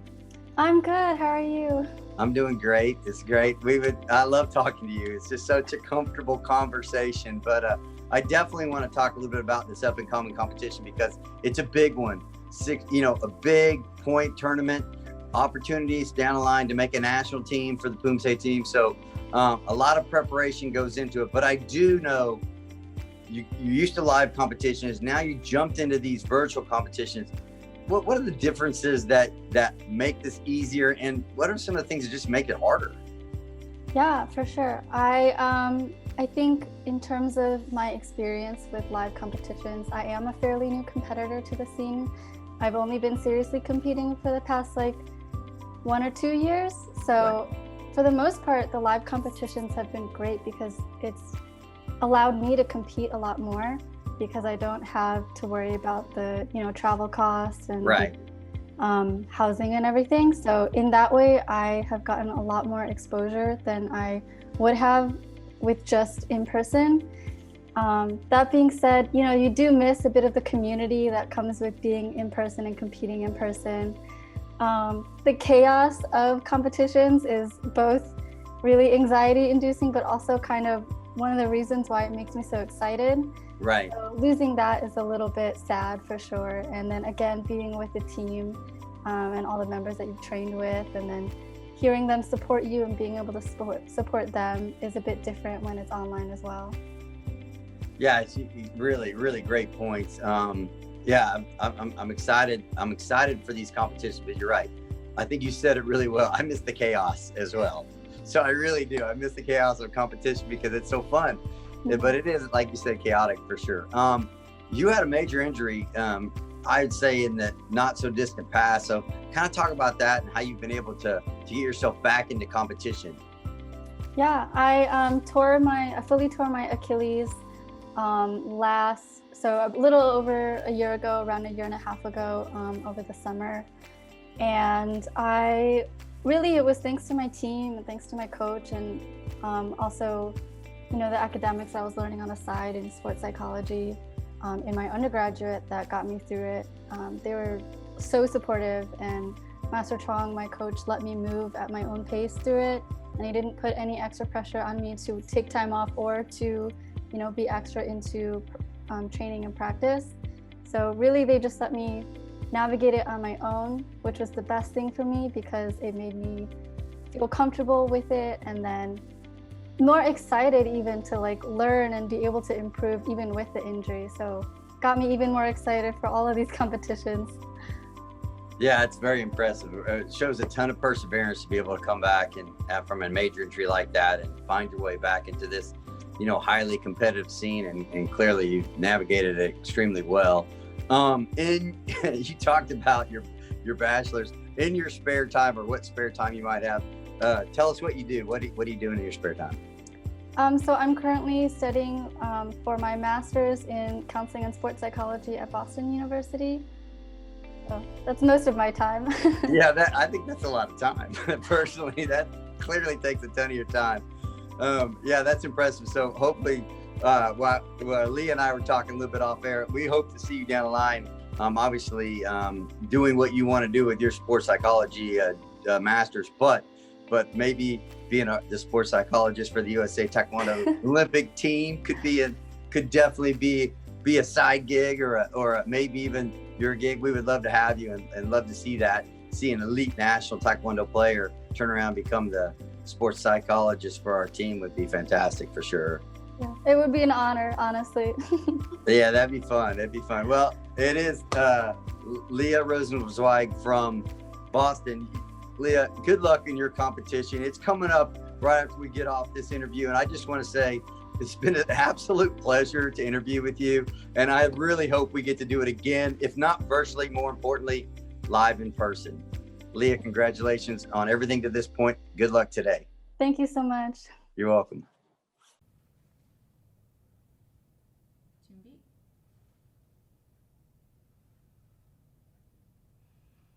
시작. And here we have Leah Rosenzweig from Massachusetts. She trains with CW Taekwondo at Boston, coached by Master Sheik Lee. Coached by Master Dan Chuang. And Carissa Fu. I'm sorry, my paperwork's just a little bit off. Yeah, I can talk about Leah. She's also one of my teammates on the T-Boss competition team. She just recently graduated from college at Northeastern, and I believe is starting a master's program. So back at school, continuing her training, and still living in the Boston area. I believe she's at BU for grad school.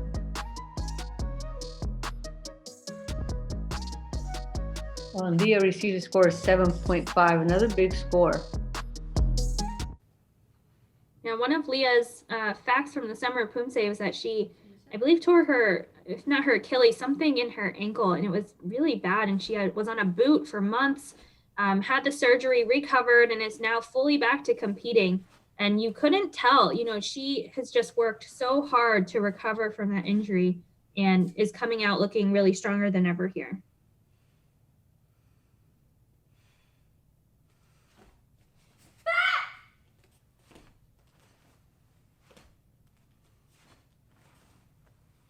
Nice and clean, long legs, pretty good extension in the front kicks.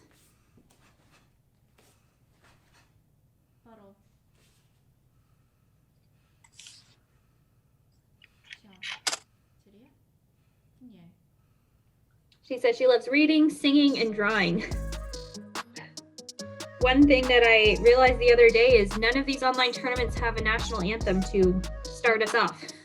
Oh, she has a 7.57, nice big score for Taega Kyukjung there, and then finishes up with a 7.533. Maybe Leah can sing us the national anthem for the next online tournament and we can play it at the beginning. That'd be awesome.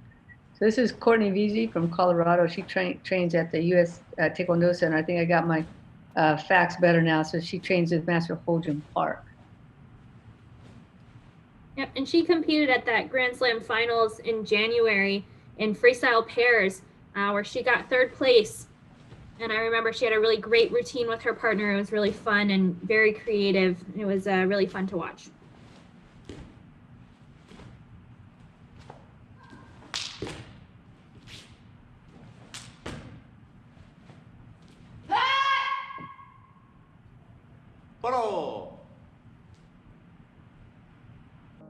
She also recently graduated with her bachelor, so congratulations to Courtney. She gets a 7.2. Lots of sevens in this division, Miyako.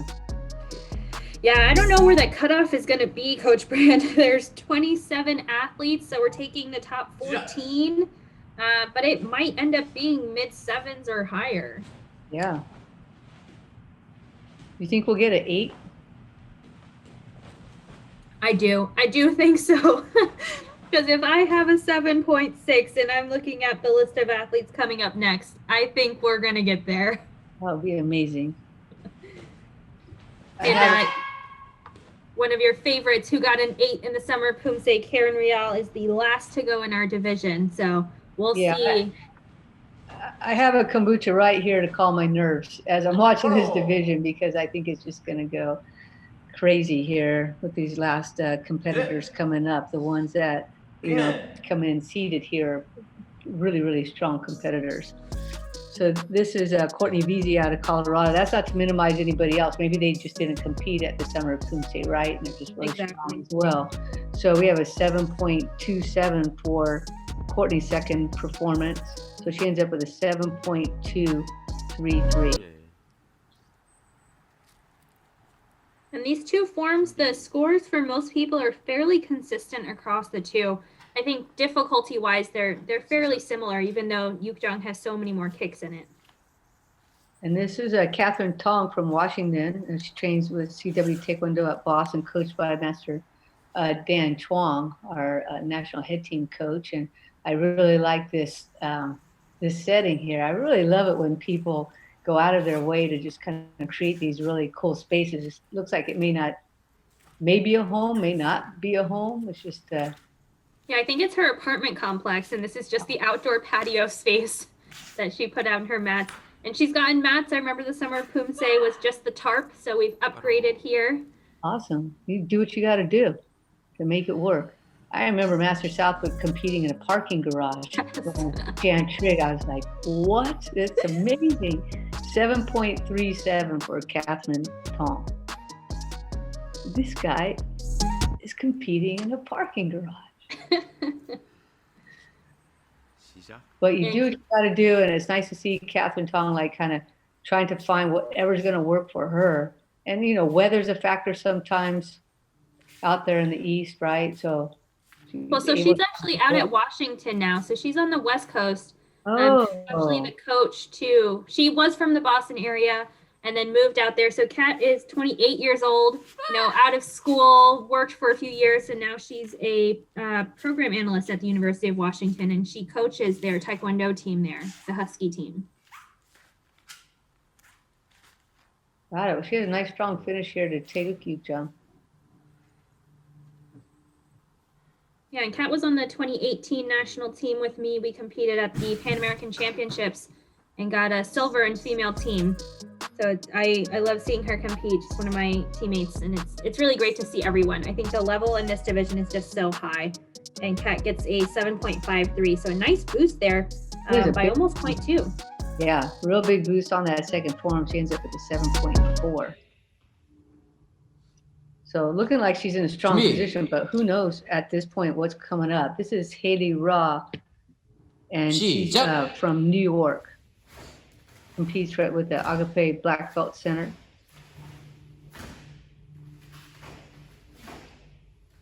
I believe Haley is one of our athletes who has a TikTok, and she actually has quite a following. And her brother also does martial arts with her and does some tricking in some of her TikTok videos. So maybe our viewers can go follow her on TikTok.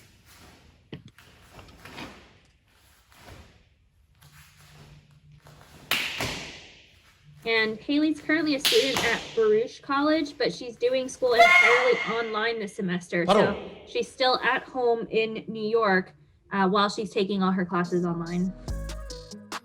It is a hard way to start college, taking all your classes online, but really kudos to everybody. And look at that score. Yeah.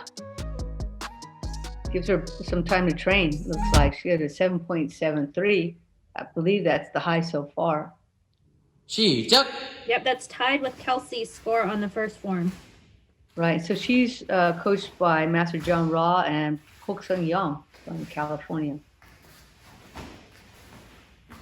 I believe Haley made it to the finals. Is that right, in the summer of Poomsae?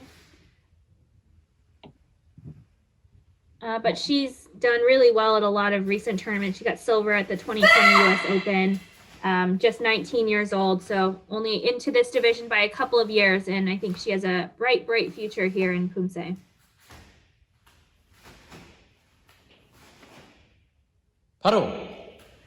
Really great job. Yeah, solid finish for Haley Ra out of New York. So her first score is 7.73. It's a fantastic score, and now for her second form, Taeguk Jung. Coming up here, 7.8. Oh my gosh. We're getting so close to that 8 already, Coach Brandon. We still have another 10 athletes to go. Oh, goodness. Yeah, I'm looking at the list of athletes to come up, and this is a very strong group of athletes we're in for here. This is Yudam Jung from Alabama, and she trains at Jung's Yongin Taekwondo, coached by Master Sengok Jung. Yudam and her sister Yerim are both competing in this division. Yudam is slightly younger than Yerim. She's just 18 years old. Oh. As you leave Miyako, many will come. They always keep coming, Coach Brand.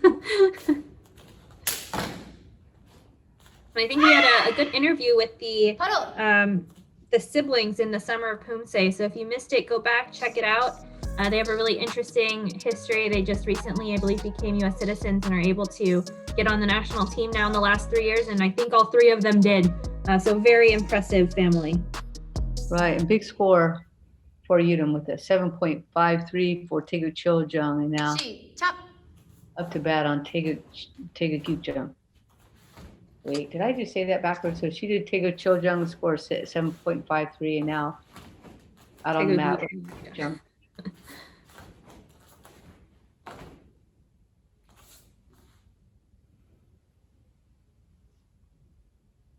She's the president of the Taekwondo and the Korean Culture Club at her high school. Oh, it's great that they have that club at her high school. Yeah. And she, I believe, is in Alabama. That's right. She's at Jongyongin Taekwondo in Alabama. So she got a score of 7.53 for her first Poomsae.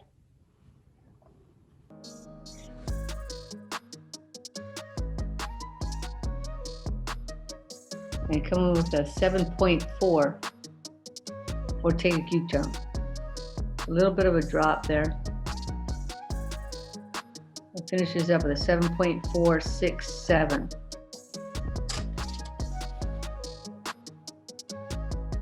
And here's the standings so far. We have Haley Raw in first place, followed by Kelsey Ha, just a bit behind, and then Miyako Yerick in third, followed by Leah Rosawig, Yudam Jong, Catherine Tong, Beatrice Belisena, and Layla Amir in those first 8 spots. But we're going to be taking, since we have, 27 in this division?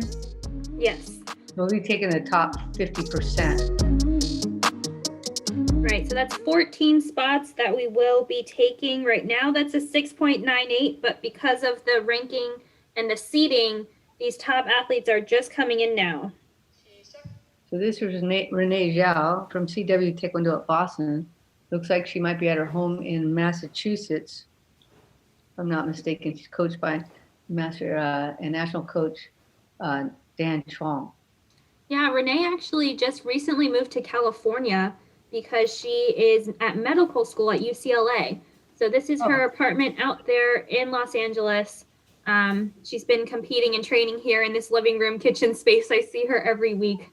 And it's very impressive. She's continuing to compete and train while in medical school. That's great. Looks like she sacrificed a dining table for Poomsae. One of many sacrifices she'll make over the years. Right, sacrifices must be made sometimes. Sometimes we must suffer for our art. And she has a 7.33 for Taegu Chiljung. I have so many fun facts about Renee. I could go on forever because I've been teammates with Renee. We were on the 2019 national team for Senior 1. And Renee loves boba. And a lot of people like boba, but Renee loves boba. She makes her own tapioca balls and sweeteners and makes the tea. But she still likes to try like every possible boba and ranks them and tells us how good they are. I'd like to see her top 10 list. A great extension on her kicks today. Yeah, her front kicks look really great. I know she's been working really hard, and they're just getting a really great stick, nice and high, and great foot position. Well, I think as good as the kicks are, her recovery is even better. So she's really able to stick that next stance. I really admire that in an athlete, being able to kick really high and then just being able to stick that landing, as they say in gymnastics. So she had a 7.33 in her first Poomsae, and then a little bit lower here, 7.2 for Taegu Kyukjung. I am a little surprised. I thought that second form was really good. It was a little bit better than that first form, actually. Yeah, I thought it was going to be a higher score. 준비. So this is Carissa Westman from Flying V Martial Arts in Illinois. She's coached by Masters Harold Martinez and Vincent Viena.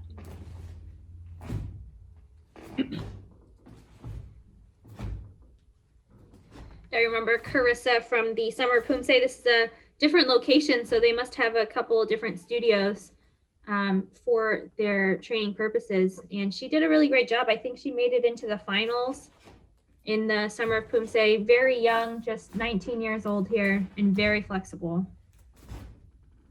She also had, I remember her kumgang actually, she had a really low crane stance where that her knee was just so parallel and really high up. It was very, very impressive. Right, she was definitely an athlete to remember and watch. Yeah, it's so unusual for somebody to be able to stick that like that.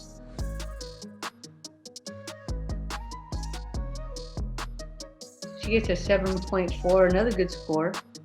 Lots and lots and lots of sevens in this division. So we're gonna have a pretty high cutoff. Yeah. 시작!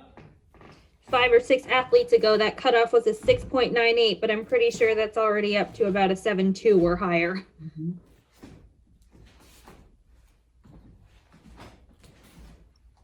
Jeez.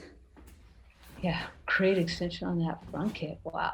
So that front kick is coming really high, but she is over rotating open on the base leg to 90 degrees. So if she can work on just keeping that a little bit less rotated here, let's see if she does it on this side. Much better on this one. So it's just those middle front kicks where she really opened up the rotation. But those looked good, those last two. 바로 It's very, very nice. And Chris and I both sparring and Poomsae, and I'm sure those vertical kicks come in handy in sparring. So Carissa Westman from Illinois received a 7.4 for her first Poomsae and a 7.47 for the second.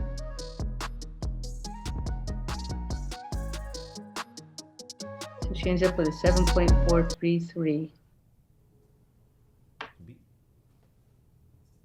And up now, Kira Chan from TA's Black Belt Academy, coached by our head coach, our head national coach, Dan Chuang and Carissa Fu. Kira's another one of my teammates in Boston, and she's in school. I think she's studying physical therapy or something like that, and she competes in both traditional and freestyle Poomsae. And so she's really competitive in like all 6 divisions possible. She does individual, pairs, and team, basically in both styles. She's a little high on her stances today. I'm kind of surprised. Maybe dropping a little bit lower in every single one of those. So I don't know if she was fully warmed up when she did the recording, or if it's a new look she's trying to strategize with and maybe feeling a little bit more balanced, a little bit higher. She gets a good solid score at 7.5. I just think maybe when I've seen her in the past, maybe she's been a little bit lower. So tell me if I'm wrong here, Miyako. You have a pretty good, seems a little bit lower in this form, actually.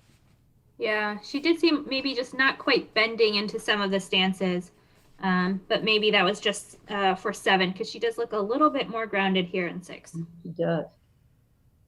Maybe just really relaxing into it. This is the prelim, so maybe just the first round, recording them, getting the kinks out, and with a 7.5 on the first form, we should see her go into semis. Yeah, no complaints on the score for sure. I know Kira's been working on trying to up her power, and I think that that's starting to come through in some places nicely on video.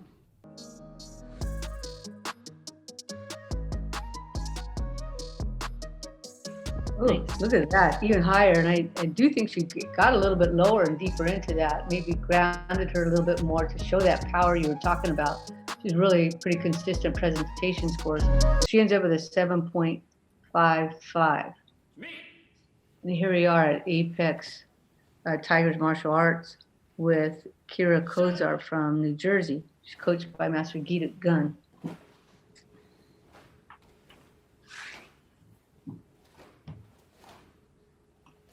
This is very interesting. Kira is currently studying naval engineering and hopes to one day work in the cruise shipping industry.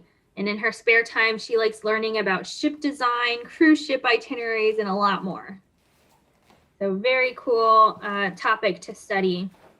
And looks like she's continuing her training. And I believe she's also competing in traditional pairs. So we'll get to see her in a future episode for pairs as well.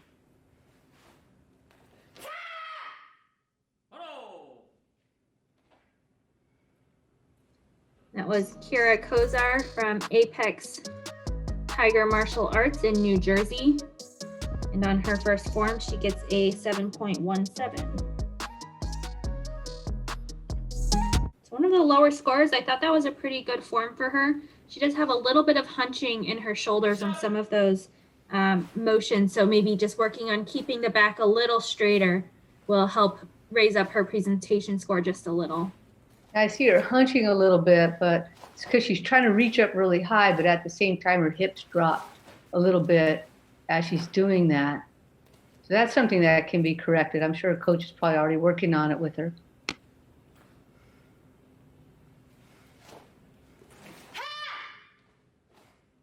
Looked like she kicked through a little bit on that round kick. It wasn't quite in alignment. So maybe a couple little accuracy deductions here and working on the shoulders will help work up this score. But Kira, just 19 years old, so also very new to this division, lots of time to continue to work through these. And again, she came in ranked or seeded 6th. So she's been competing in multiple of these online tournaments, and that consistency is really key. So she's doing all the right things. So Kira gets a 7.07 on that second Poomsae.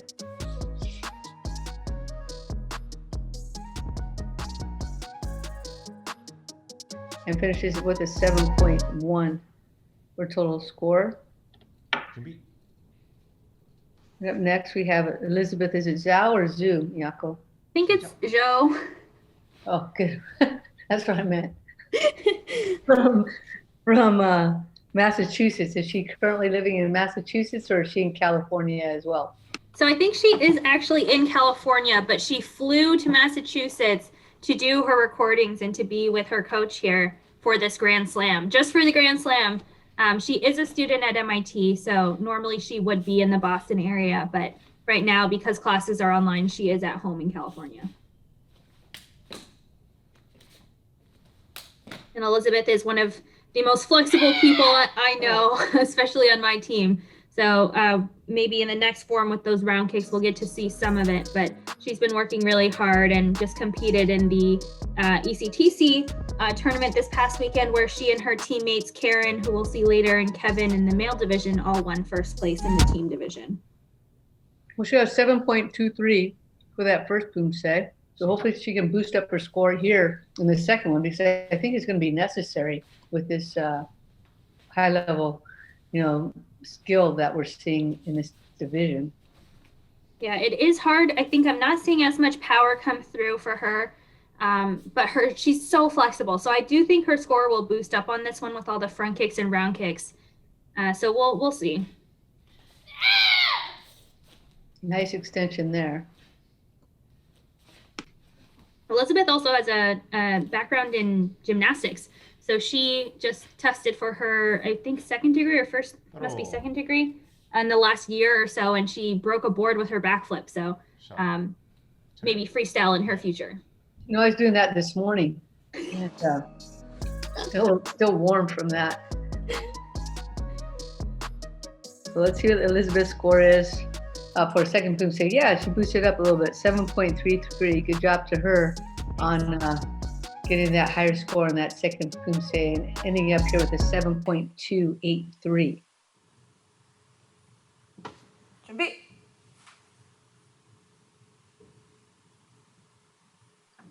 This is Christy Park from California. She trains with Team Kim Bohyeon at Taekwon Kids. And Christy just recently competed in the AAU Online National Championships, where she took first place for this Senior 1 division. So recent competition experience with the online format. AAU did like a video submission and then live for the final. So slightly different format, but Christy also competed in our Summer Poomsae and did a really good job in all of those tournaments, really. She came in here ranked 4th. So great flexibility and great performance here from Christy.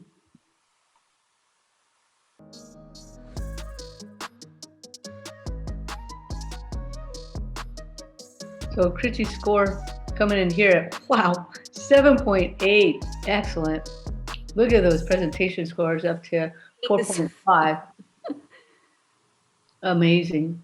So the accuracy of 3.6 out of 4. Really great. Really reaching up for those front kicks here and taking a good job. Nice extension.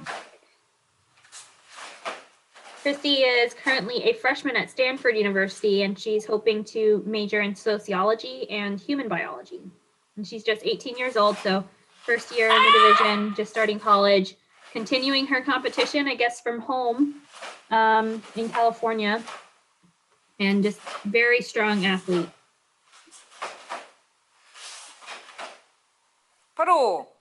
After Christy, we have AJ, Yerim, and Karen. So these last four are really going to boost the scores up. If we're going to get an 8 in the prelims, I think it might be from one of these last four athletes. Yeah, super exciting action here. 7.83, even going higher. That's Christy Park from California, that big score. So she's going to finish up with a 7.817. I know it's really exciting for everybody at home viewing this. Here's our standings here with Christy Park in first place at huge 7.8, followed by Haley Raw, Kelsey Ha, Miyako Yerick, Kira Chan, Leah Rosenwig, Yudam Jong, and Catherine Tong in those top 8. But we're not just going to 8, we're going to the top 14 in the division. So we'll see the rest of those standings coming up. Hope you guys are checking out all of these scores. I'm super entertained here by all of the athletes in the division, but also entertained and a bit distracted by my fellow commentator, Miyako Yerick, who sometimes I can see and sometimes her face disappears and then comes back looking like Jack Nicholson in The Shining because she's in a very dark area, then followed by a very bright area. So it's interesting to follow all of that. So this is AJ Munoz from Team Forge Taekwondo in Texas. So starting off here with Taeguk Chiljang. Really pausing at the end of these segments a little bit more than I've seen her do in real life. So really maybe trying to show that clean finish to her Poomsae on video.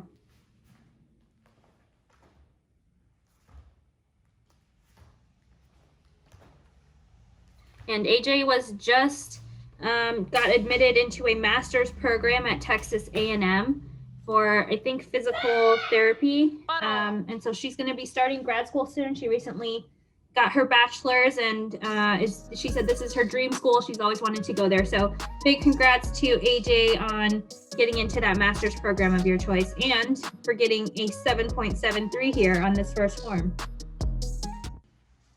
Yeah, good score on that first Poomsae of Taeguk Chiljang. Now moving on to Taeguk Yuchang. Following her performance, we'll see Yerim Jong and Karen Riao to finish up the division.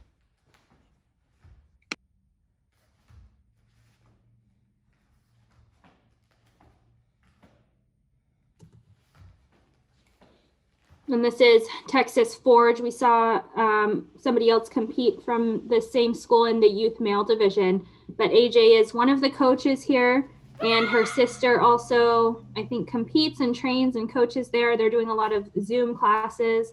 So definitely trying to keep the school functioning, Zoom classes, live classes, and she's doing just a really great job. Young athlete, multiple time world champion, freestyle and traditional, and also now a coach. So she received a score of 7.73 for that first Poomsae. Let's see what the second one comes in at. It's gonna knock at that. Yeah, here it goes, 7.63 for the second one, just a little bit lower.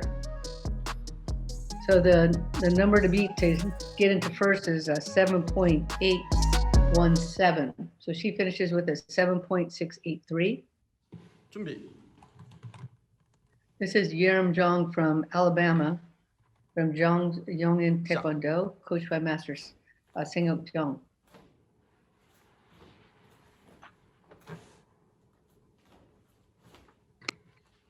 So we saw Yerim's sister Yudam a little bit earlier in the division. She, I think, is in high school, but Yerim here is 22 years old, and she was on the 2019 national team, I believe, maybe even also, I think, the 2020 national team, along with Karen on the female team. It was very close in individual at the Grand Slam there. So she's one of our top athletes in the Senior 1 division.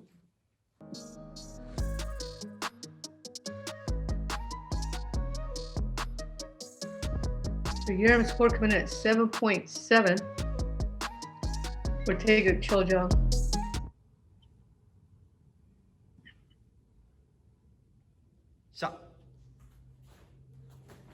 Any given day, we'd be thrilled with a 7.7, right, Miyako? Yes. Great extension.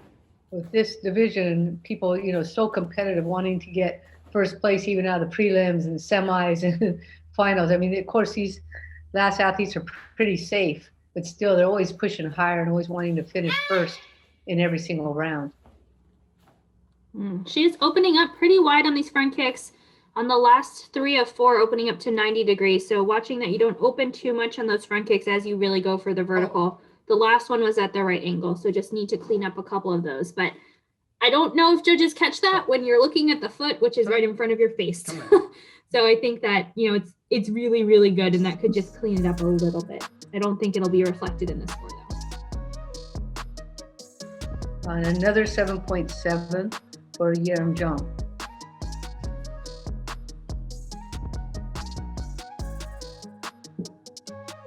Finishing with the score of 7.7. No surprise there. Here's Karen Rial out of California, trains at Eagle Taekwondo with Master Jung Jin.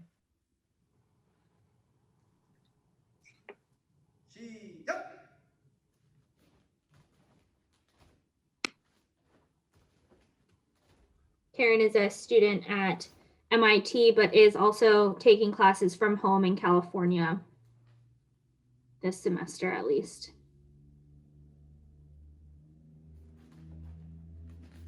And she is our #1 seeded athlete in this division.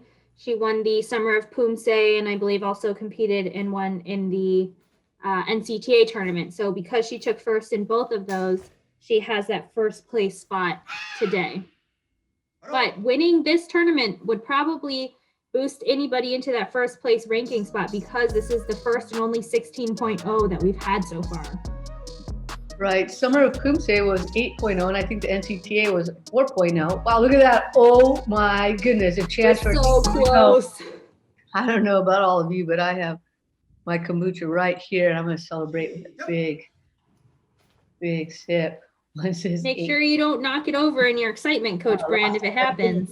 During Summer of Poomsae, that was crazy. I was so surprised, but now I'm almost spoiled, and I'm looking for this division as we're going through semis and finals, whoever it might be, to get in that 8 arena. Really nice alignment and extension on all of these kicks so far.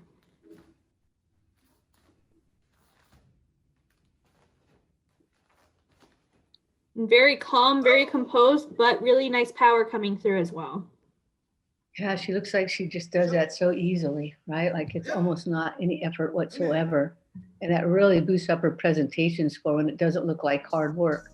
Right. It should look very easy and natural and comfortable, even if you're working really hard to do it. Oh, close. Oh my goodness. Don't worry, Coach Brand. We still have the semis and finals to come later this week. It's going to be so exciting. Something to really look forward to. So close. 7.967. How much closer can you get? And here are the standings here. Karen Rao in first place, followed by Christy Park, Haiti Ra, Yerick Jong, Kelsey Ha, AJ Munoz, Miyako Yerick, and Karen Chan in those top 8 spots. But you can keep going all the way up to, number 14. Those are the athletes that are going to move on to the semifinal round. So that number 14 spot, Carissa Westman. And look at those high scores, 7.433, that last tie there. Those are really high scores, really high cutoff. Well, congratulations to all the athletes in this division that work so hard. The skill and the talent in this group is really exceptional. It's fun to see everybody go out and give it a shot.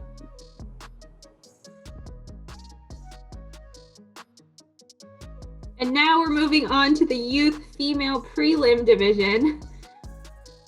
This is our third and final division of the episode.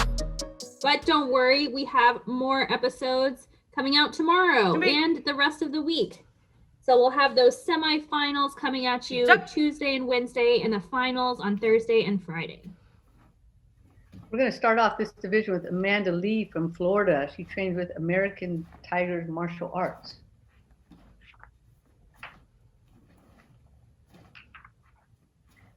There are 22 youth athletes in this division. Right, so I guess half of that will take 11 into the semis for this youth females here, and they're doing Taeguk 4 and Taeguk 3.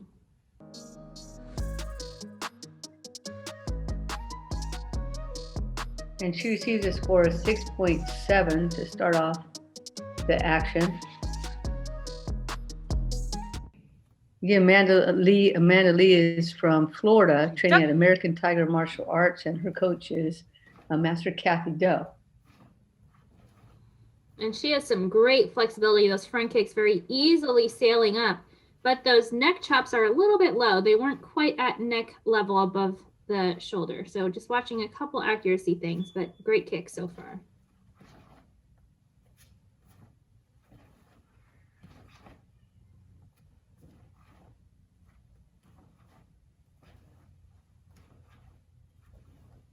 And she's been competing at nationals since 2018 at least, where she won a bronze medal at the 2018 nationals as a blue belt. So she has competition experience in person, but I don't believe that she competed in the Summer of Poomsae.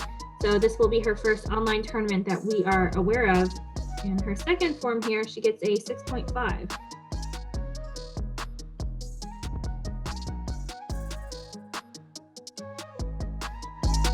So finishing up with a 6.6 is our first competitor, Amanda Lee. And here now is Emily McCullough from California. She trains with TG Taekwondo under Master Kim Bo-hyun.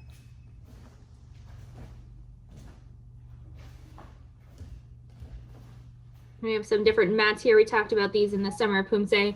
They could be soft or hard depending on the type of mat, but they are different from the puzzle mats that we normally compete on.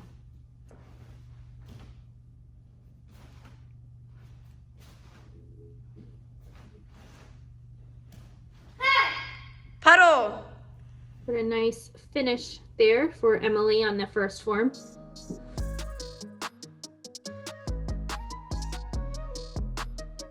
She received a score of 6.33.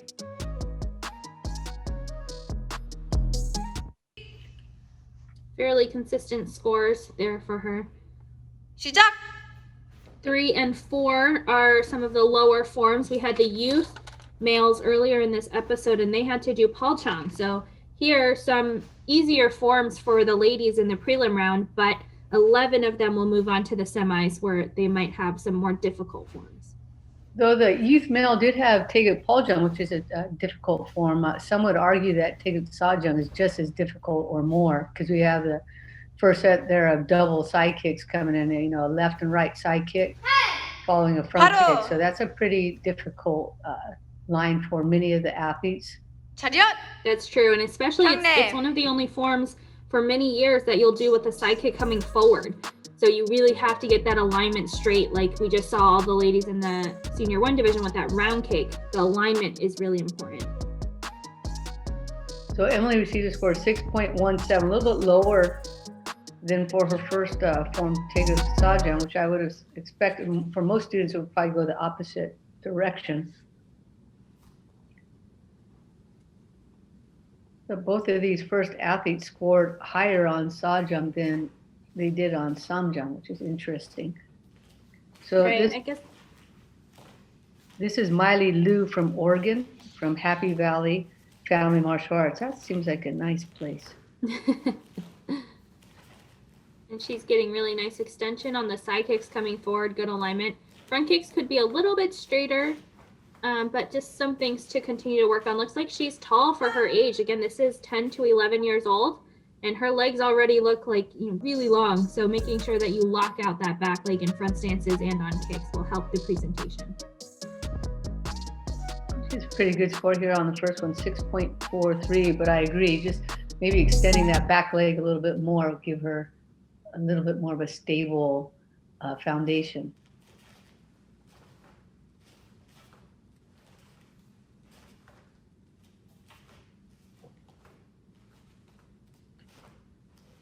Yeah, and who knows? Maybe she just grew to this height last night, right? And then she's still getting used to how long those legs are. Boy, I wish I had that problem.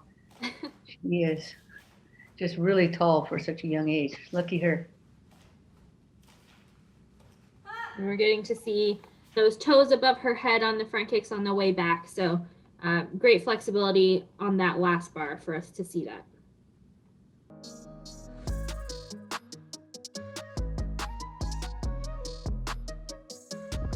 And a 6.57, good score on that second Poomsae. Right, so she was the first one out of the three to bump up her score on that second one, combined for a 6.50. This is Olivia Moon from New Jersey. She trains at Korea Taekwondo Center, and she's coached by Master Hee-sung Moon. 준비.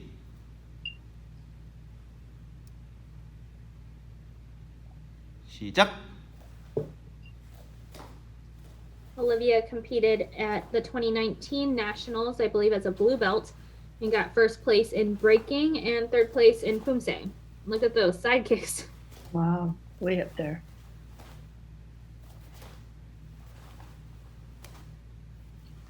She does her front kick, her base leg it bends quite a bit. So maybe that's something that she can focus on when she gets back to training. Right, keeping that base leg really locked 바로. in the front kicks. We're seeing just a little bit base leg collapsing, shoulders coming out just a little bit, but really great height on the kick itself. Just need the rest of the body to be clean as well. She gets a great score though for this division, 6.8. I think the highest score so far, right? Yeah, that's right. Let's see if she can keep that Yep. score on this second form, where the scores are lower for the first two, and then Miley was able to bump up her score. So the highest on this second form is a 6.57. But Olivia still looking comfortable here.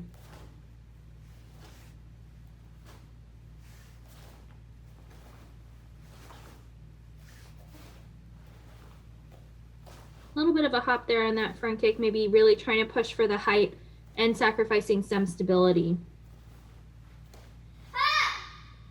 바로. So that's Olivia Moon out of New Jersey, training at Okay. Korea Taekwondo Center. She got a 6.8 for her first Poomsae Taegu Sajang, and now for Taegu Samjang, her score's about to appear on your screen. Look at that, 6.9. Those So presentation scores, wow. Yeah, definitely in the first place there with a 6.850. 준비. Up next, we have Glenda Na from Indiana. She trains at Coe's Martial Art Academy. And one of our first outdoor athletes. It's nice to see that you don't need a dojang to compete. You can still just put your mats out anywhere, go on the grass, and you can still compete. Yeah, it's really fun to see the outdoor action. It reminds me of the first online European Poomsae Championships back, I think, in May, where everybody was pretty much outside or in little tiny spaces in their living room or dining room. And in one case, somebody was out on a balcony. Now, it's like Right. so amazing. They did That's so right. long on a balcony. I was like, that is amazing. He's not falling over. Again, that was Glenda Na out of Indiana from Coe's Martial Arts. She gets a 6.4 for Taegu Sajang. So we did take some accuracy hits here from a couple of judges. I think if she could sit a little lower in some of her stances and just feel a little bit more grounded and solid, I feel like she's standing tall and maybe not quite sticking some of the stances. But her front kicks are just great.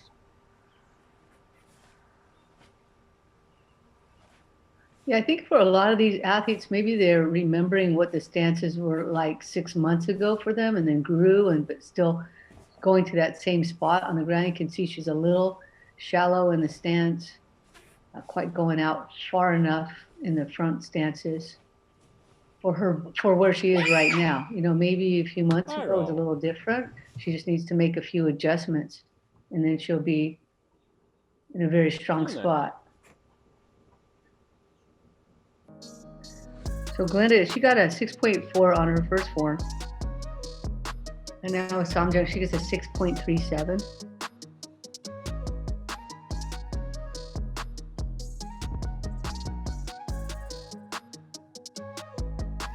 And finishes up with a 6.383.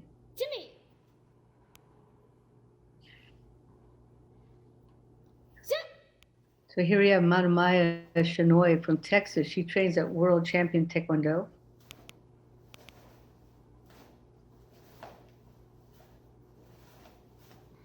Great height on those side kicks and looked like good alignment as well. So definitely very flexible, but we are getting some big draws on those arms. She's really swinging them in on the front kicks. So make sure that they just kind of stay tight to the body, nice and relaxed as you're going into those kicks.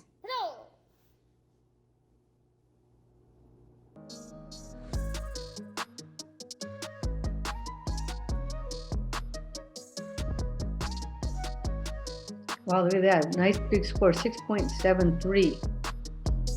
Yeah, that's a great score. I think that's the second highest for this first form so far. It is, right? So that was really good. Wow, really? Did you see that left front kick? Wow, nice. A little low on those single knife hand blocks. Yeah, almost as if the concept has to be reviewed a little bit, like the purpose of the motion and what she's doing exactly there. Those kicks are looking really great though.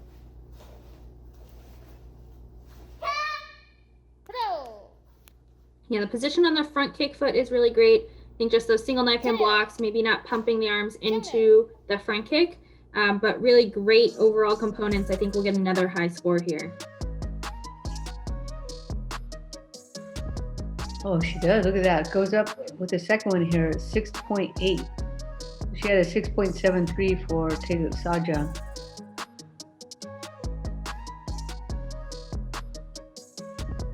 So it ends up with a 6.76. And here's our standings. Olivia Moon in first, followed by Madamaya Shinoy, Amanda Lee, Miley Liu, Glenda Na, and Emily McCullough. 준비. 시작. And this is Alexandra Shamik from Connecticut. She trains at World Champion Taekwondo in Fairfield, and she's coached by Masters Gunsu Kim and Kwanjin Ha.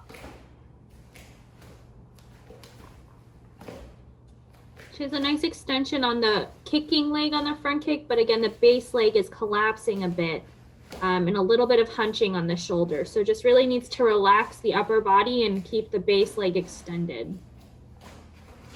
Right, so it really does seem to be common in this division. That's one thing that they all can probably work on is trying to really stabilize that support leg.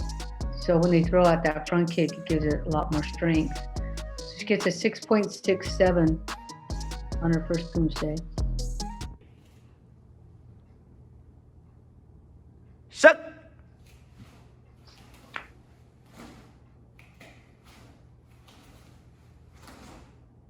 Yeah, a little bit of a head motion coming forward on the front kick, but slightly better extension here on these stances, trying to keep them locked, less bobbles. Pretty good transitions. Yeah, that head's coming forward just a little on these front kicks. And just a reminder that each of these divisions have had a different set of judges. So the last division, the lowest score was in the high sixes or something like that. But this is just a totally different set of judges. So right now we're looking at a range of like 6.17 up to 6.9. So we'll see what that cutoff is into the semis. It'll be the top 11 athletes. 6.4 here for the second one, a little bit of a drop in score from the 6.67 for the first Poomsae, so she ends up at 6.533. To be. If you just tuned in for this division, we just want to make sure that you understand that this is a major tournament, or a Grand Slam here is a major tournament, and we want to make sure that you understand that whoever wins this event will be moving one step closer to becoming a dominant athlete. And so Miyako, talk a little bit about the 3 events necessary in order to become that dominant athlete. right? So if you are the dominant athlete, then you automatically get the spot on the national team, and that's 3 major wins. So this major tournament counts as one of those 3 wins you need. You could also win a major by being the highest scored ranked athlete. So that also counts as a major. So you could be a dominant athlete with the highest rankings and 2 major wins. Annabelle here just got a 6.3 on her first form. Moving through, I think these ladies, they're all very flexible. So the front kicks are coming easily to them, but they haven't quite gotten the fundamentals of the rest of the body. So you need the front kick leg itself to fly up easily, but keeping the rest of the body tall, shoulders back, shoulders down, to make the whole picture look correct, not just how high can your front kick go. Yeah, she looks a little bit better on the left front kick, maybe because that right leg is helping to stabilize her a little bit more. She looks teeny tiny, especially in that uniform. That uniform is a little bit oversized for some of her stature, so maybe making that a little bit more custom fit would be good for her in the future. She gets a 6.5 for that Poomsae. So good jump from her first to the second form by up 0.2. She finishes with a 6.4. This is Esmeralda Azevedo. She's from Oregon, and she trains with U.S. World Class Taekwondo with Francis Esposo and Gary Legaspi.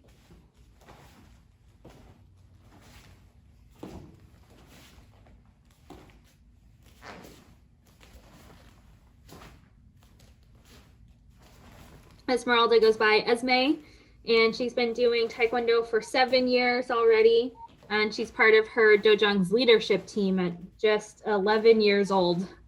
Wow. A little bit of a bobble there at the end. You really just want to hold on to that last move until Pato is called.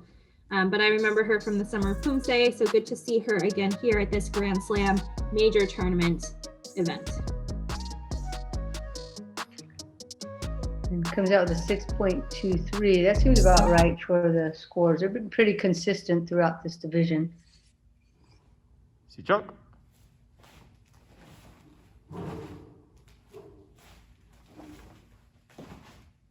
getting a couple breaks on the ankle as she transitions from stance to stance, a couple heel pivots. Yeah. So cleaning up the feet and the transitions will help her accuracy boost up.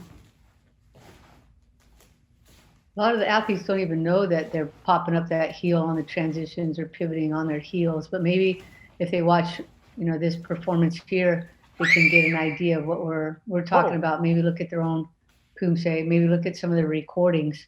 Sometimes we don't feel it, so you have to maybe watch, a past performance and start analyzing it and seeing if that's happening. Any of the heel popping up or pivoting on the heel. Want to try to steer away from that as much as possible or completely.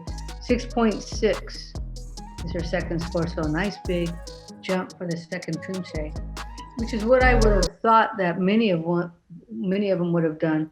So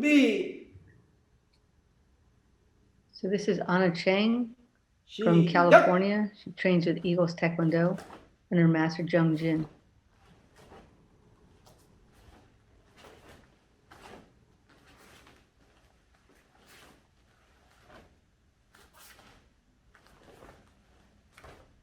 This division, the youth female division, again, 10 and 11 years old. But already we just saw somebody's on the leadership team at their school. And here Anna has already competed at not just U.S. tournaments, but at the Canada Open, where she won a silver medal in individual in 2019. So she's already an internationally medalist at open events here, Anna Chang from California, and she did a great job there. Wow. Holy cow, 7.03 for Anna Chang. I believe that's the highest score in the division so far, right, Miyako? I think that's right. Yeah, the only one to break 7 so far.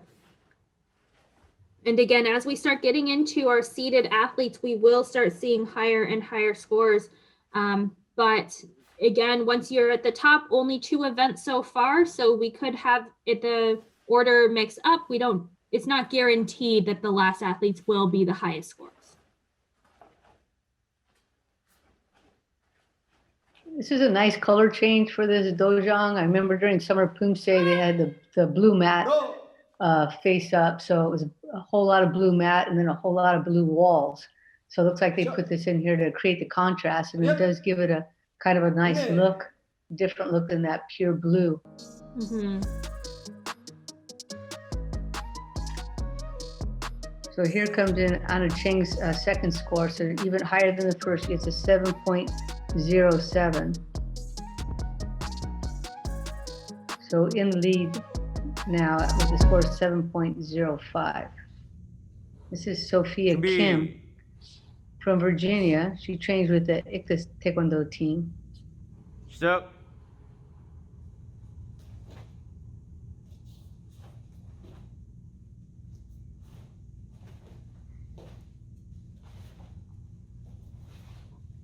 And I hope that you guys are having fun watching all these athletes. I know Coach Brand and I really enjoy hanging out with all of you. We'll be here all week for all 5 episodes here for these youth and senior and master divisions. I know we are starting to recognize some of your dojang, so I immediately knew this was Virginia based on the space. So we're really enjoying it and hope that you are too.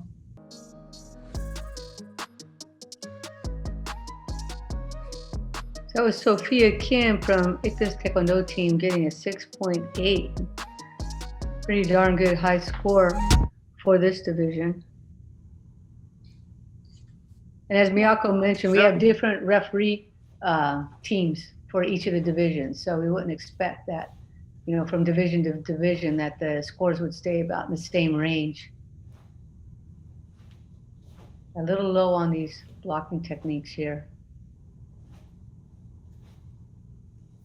She does have a lot of power for just being 10 years old, but we are getting a little bit of jerkiness head forward in the front kick. So just continuing to clean that up as she brings those front kicks a little higher, keep the elbows in. But outside of Taekwondo, Sophia likes to sing and dance and swim and draw. And Sophia has a dog and likes to play with her. Sure. So it sounds like a lot of fun things she can do, even though we're all at home right now.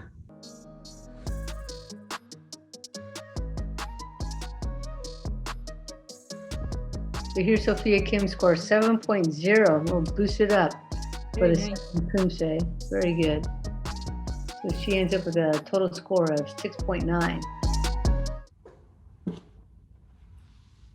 Chumbi.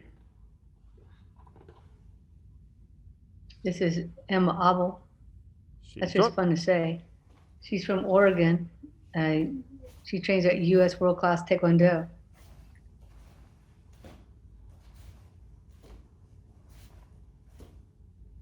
High side kicks there.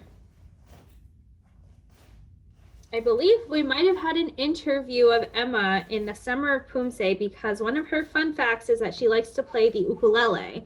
And I believe that we had a video of her playing it. That's right. In her interview. That's right.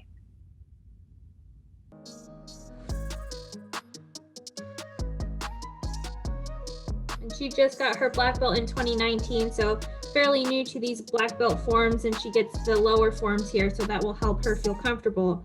She gets a 6.7 on that first form. 시작.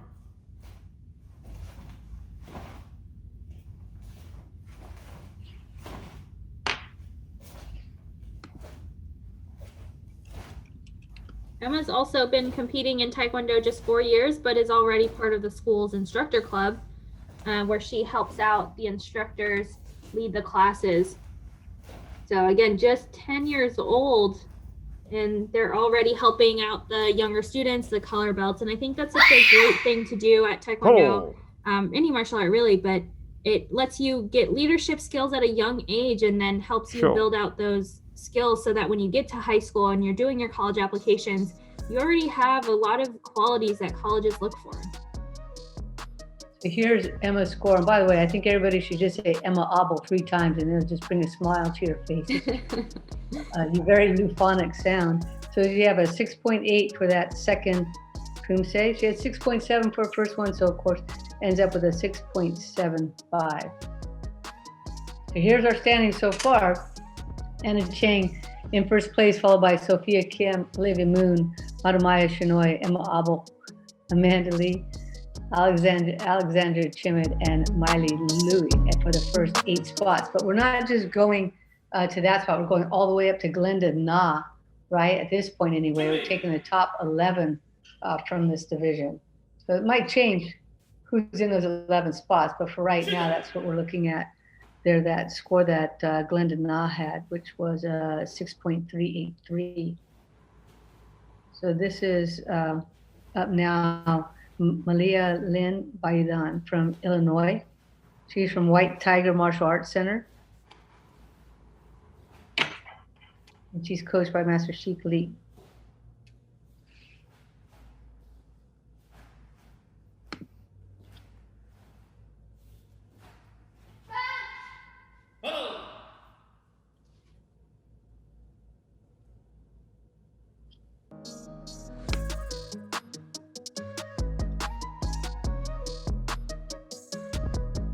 So here's Malia's first score at 6.63.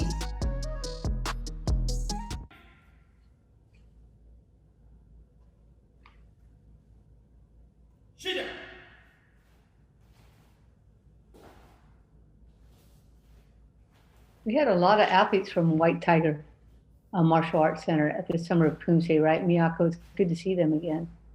Right, I remember their backdrop there with that tiger pattern and the 2 flags blowing there. I think that's really great. Hopefully they're all coming back. We did notice, though, with the 3 divisions in the prelims here, only 3 divisions in the prelims, and all of them just 23, 27, and 22 competitors. So I do think it is a little bit smaller right now, maybe people trying to get points. So you're getting some of those top level athletes, but really anyone should feel comfortable competing in the tournament, especially with the video submission. It's just easy to record and then see what the judges think of what you've been working on. And she gets a 6.67. Okay, you never know what's going to happen. You might as well throw your hat in the ring and see how it all turns out. So it's just fun to compete. It's fun to get the coaching that leads to your competition performance. So it's really well worth the time and effort that goes into the performing in the event. This is our next competitor here is Livia Vial from Kansas. She's from Zhong's Taekwondo Martial Arts, coached by Master Jeho Zhang. And she competed in the Summer of Poomsae where she finished 7th overall in the youth black belt division. So here coming in again, she's going 13th out of 22, and we're going to take the top 11 scores into the semifinals. And with a 6.67 for her first Poomsae. So we have quite a few in that, mid-range of the 6s here, like 6.5 to 6.8 is kind of, where most of them are falling so far. It's gonna be kind of tight here. Yeah, I think they are kind of packed in between a range of about 0.4, and to figure out where that break point for the semis, where that 11th spot is going to be, we'll find out as we get to these top athletes here in the division. But it is going to be pretty tight, I think, and the highest score so far is just barely breaking a 7. So let's see if we can get a little bit higher and spread out the scores a little bit.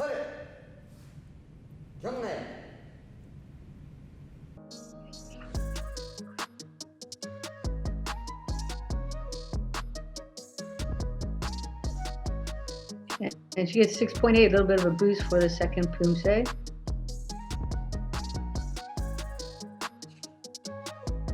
So she finishes with a 6.783.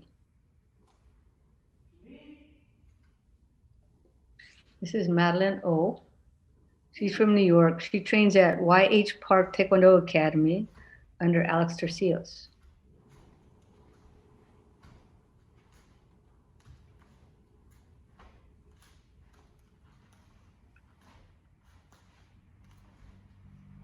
Ooh, very flexible, but some of the accuracy on the arms, I think just a little bit off in the finishing placement.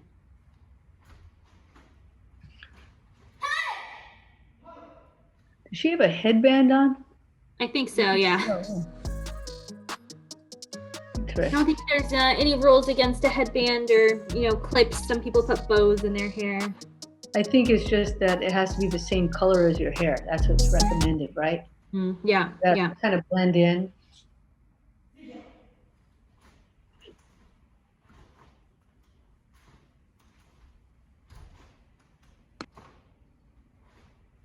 So Madeline also looks fairly tall for this division, but I feel like those long legs, maybe she's not quite comfortable with them yet, and they're not quite locking out on some of these front stances. You really just need a good extension, make it look all the way out. And outside of Taekwondo, Madeline plays the string bass for her school's orchestra. And in her other free time, she enjoys listening to music, knitting, and spending times with her friends and family. Wow. Those also seem like good activities you can do at home. Maybe not the friends part right now, stay at home with your family, try and be safe, but knitting, listening to music are good things to do at home. So she follows up the 6.33 with a 6.66 and ends up with a 6.467. Javi. See. Check.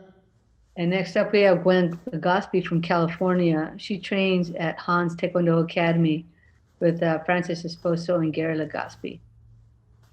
And I think I remember her from the Summer of Poomsae.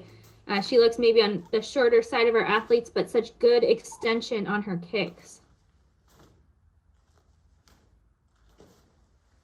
Look at that, her whole foot above her head going backwards.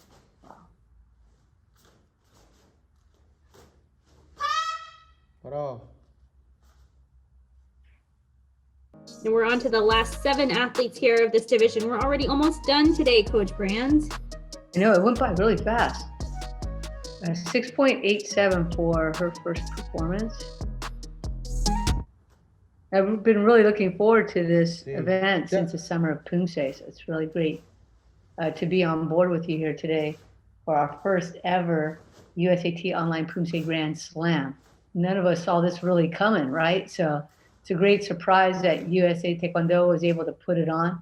Really thinking about the athletes and what's going to help them through this kind of challenging time that we're all experiencing, and giving us ample opportunity for events. So we had the Summer of Poomsae, we had the NCTA tournament, and now we have our Grand Slam.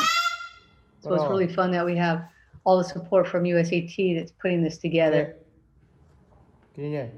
Absolutely, and it's such great production as well. Some of the other tournaments, there's lots of different formats, and I think it's worth looking into all of them, but having this with such competitors from all over the country really helps keep our caliber all up. And look at Gwen pushing everybody else with that 7.03. So she ends up with a 6.95. And of course, this has the extra added benefit of having many points attached to it, maybe moving athletes closer to that dominant athlete position. Win here would also get athletes onto the national team roster. And it would also... That roster is a new idea. Coach Brand, maybe you can talk a little bit about it. Well, the only way that you can move forward into a team trial, let's say there's no dominant athlete in your division, the team trial would come into effect. But the only way to get into that team trial would be via the national team roster. So you have to make sure that you're on that roster, and a win here would guarantee a spot on the roster. It also will guarantee an athlete a place in the academy, and that's where we're going to be putting on some camps in 2021. Ooh, look at this big score, 7.171. Yeah, one of our highest scores so far. Good job for Mika Chi.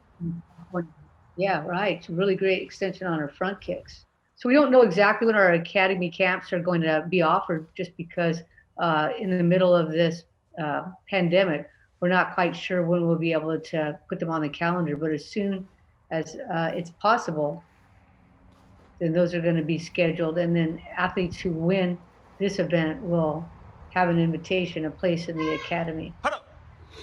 Again, this is Mika Chi from California. She trains at Taekwondo Kids. And she's also a part of Team M CPP program. So lots of really great coaches for her to be working with, and great to see her again after the Summer Poomsae. Right, she has 4 coaches listed here, Master Chin Sonu, An Win, Bu Win, and Long Win. So good support there for her. She ends up with a score of 7.15. Next up, we have Sofia Hernandez from Texas Forge Taekwondo. 시작!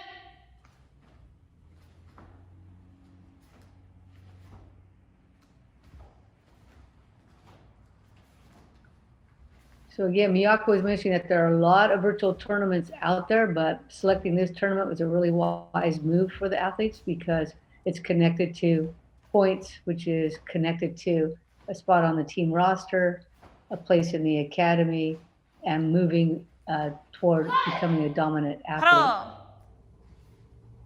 Right, and eventually we'll have those the academy training camps and talent ID camps, I believe. So really coming out there and getting yourself seen by the national team coaches is going to be a really big deal. So even if it's not your best performance, just getting out there, being consistent. Sophia here getting a 6.87. So again, we don't know what that cutoff is going to be, but it is inching higher as we go through these athletes. Yeah, we were in the mid, a few of them in the low 6s here, right? From 6.3, 6.4, and it's inching up here, as you mentioned, getting closer to 6.6 as we're moving on. I think Sophia is doing a pretty good job of being really clean and stopping. One of her coaches is AJ, who we saw just compete in the last division, who had those really great finishing stops. So helping teach her athletes how to have that clean finish to their performance here. Sophia came in 5th seed. So let's see if she can bump up her score here a bit and try and keep on to that.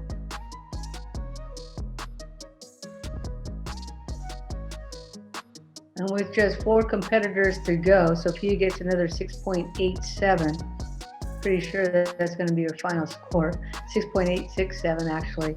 So moving on now to our last 4 competitors, we have the standings coming up for you for a quick glance. So we're taking the top 11, so all the way from Mika Chi to Amanda Lee. So you can kind of glance over, review the scores here and see where the athlete you're following is falling on the standings. Okay, so again, we're taking the top 11 in this division to the semifinal round.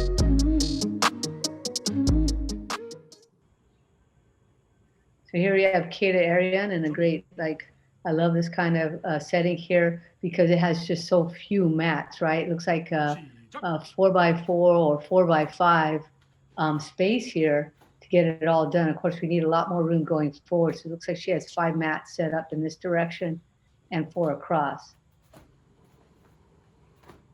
But also at just, 11 years old, you may not need 5 mats coming forward.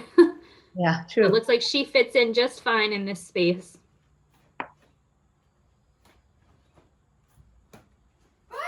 And Kata recently competed in the 2020 AAU online nationals where she won 1st place and is a member of the AAU national team now for Sport Poomsae. So congratulations, Kata. Wow, good score here. Look at that. Yeah, biggest score. That's huge. That 3.27 on accuracy really helps. If you can push the accuracy, even a 0.1, right? 1 minor deduction, not getting that can boost your score up and just make a big difference when hundredths make a difference. Yeah, she's got good extension on her kicking technique and a clear idea of what the hand techniques are actually doing. So not just kind of whipping her arms around, but actually has some purposeful intent as she's moving.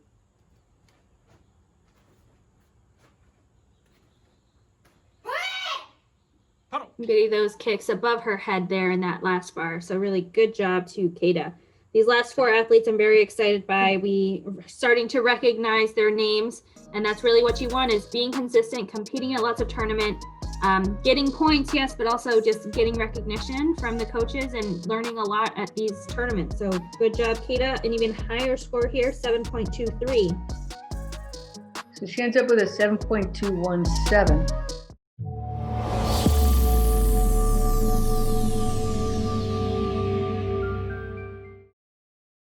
We're back with another great interview. This is Chopping It Up with Jason and Emma Lee. Emma's from New York. Emma, how are you doing today? I'm good, sir. How about you? I'm doing great. We're here at USA Taekwondo's Poomsae Virtual Grand Slam. And Emma and I have been talking, and Emma, you competed in our Summer Poomsae. That's a big event. It was the first time to do one of these for USA Taekwondo. Tell us just how it went, how you did with it, and ultimately what it took to do as well as you did, because I know you had some success. I would say it was a amazing opportunity and an amazing experiencer. I was at Korea at the time, and I was definitely very nervous. I definitely had a lot of training to do because it was a competition that was online, and it was very nerve-wracking. I was very excited to show how much I've developed with my skills over the summer. I would say that it was one of the most exciting competitions I've done in a while. I trained for about 2 to 3 months without knowing the competition was up, but with the competition coming up, I was very excited because I wanted to show everyone how I've improved and update them how I've been doing, because I was not in America at the time. I would definitely say it was a challenging competition because you would film and you wouldn't be happy if you did one wrong move, so you would keep on filming every time, and you would get worn out a lot during the practice or filming time. So I would definitely say it was a challenging competition. Yeah, no question. I've asked people this question. Where did you compete? When you did it, did you do it at your house? Did you do it at your Jojang? But I can honestly say you're the first person that told me they did it from Korea. So that I didn't see that coming. That's very impressive. Okay, we know that you placed first place. Is that correct at the Summer Poomsae? Yes, sir. So you're coming off of a first place finish at Summer Poomsae. Now there's some pressure to kind of recreate that first place finish. What are some of the things you do to kind of handle that pressure? I would definitely say practice a lot. I practice weekly, daily, and I would definitely say it was challenging. This competition was way more challenging because I came off a hamstring injury, and I'm still going through this hamstring injury. So I would definitely say it was a challenging event, but I persevered and went through the pain and did this competition just to participate, to show my passion for Taekwondo. I love it. You definitely, you went through the pain to get it done. I love that. Emma, when you're not competing and winning, first place finishes and gold medals and things like that at Poomsae competition, what do you do for fun? I hang out with my siblings. I have an older brother and older sister. I do piano. I was a former cheerleader, and I do art for fun. That's fantastic. Well, Emma, I so appreciate you spending some time with me here today on USA Taekwondo's virtual Grand Slam, and I look forward to your Poomsae, which is coming up next. I can't wait to see it, but more than that, I'm so impressed with you as a person. I know you're going to do well at this event. Thank you so much. You've been chopping it up with Jason and Emma Lee, and this is USA Taekwondo's virtual Grand Slam of Poomsae. Coming up now, Emma Lee. Thank you, sir. We have our last week competitor, starting with Emma Lee. Emma's from New York. She trains at Team East, and she's coached by Master Suji Kong.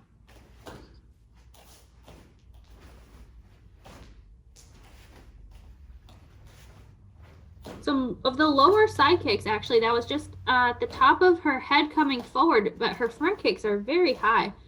So maybe a strategic choice there, I'm not sure, but they were good in alignment.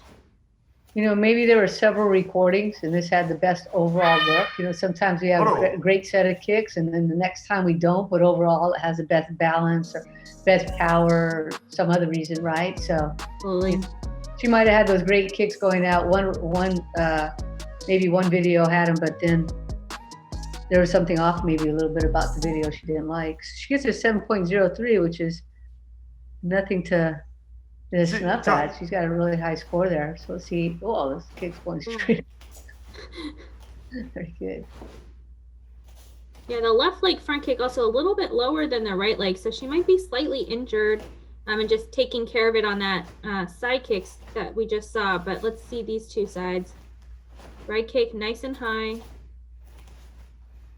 So that one's also high. Yeah. Yeah, both of them clearing her head. So maybe just strategic choice. But again, you don't always need vertical side kicks.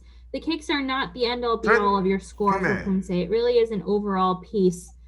With the accuracy and the presentation, your hand technique, stances, everything. So it's not the end of the world if your kicks aren't the highest. And I think that Emma showed with those good, clean side kicks at head level, great front kicks. She just got a 7.1 on that second form. So Emma Leo finished with a score of 7.067. This is Abigail Skrabak. I do remember her because she had these fierce pigtails, right? Right, you called them her spheres. Yeah, Spheres. Yeah. So hard to say. I love that she did this again for us, for our pleasure. So Abigail, she comes out of North Carolina. She's with Tiger Kim's World Class Taekwondo. Really high front kicks to the rear, visible behind her. Fierce spears. Nah, I can't say anything. Fierce. And she's competed in a lot of tournaments where she's won first place at a lot of them, including from Australia, Argentina, Denmark, NCTA, and the Pan American. Well, good for her to pick this one too, 6.97. So because it's so attached to one day becoming a team member, right? It would have been horrible maybe if she did all these great events, but then maybe didn't solidify herself a good spot in the team trials or something. So I want to make sure she gets every opportunity to make the team. Right, so especially for our top level athletes, if we have many really good athletes and everybody wins one major, there's no dominant athlete. If you win one major, you get put on that roster, and that's really big because then you get to come to the team trials. So yes, consistency is important. The ranking points are important, but getting any major win so that you're on that roster to try and make it to a team trials in the case that there's no dominant athlete really becomes important. So coming to these tournaments that are ranked as a major, something to look forward to in the coming year for 2021 as well. So Abigail had a 6.97 for the first form, and she moves that up to 7.07. Nice big bump. Good job. Yeah. So again, we're looking for the top 11 in this division. Abigail finishes with a total score of 7.017.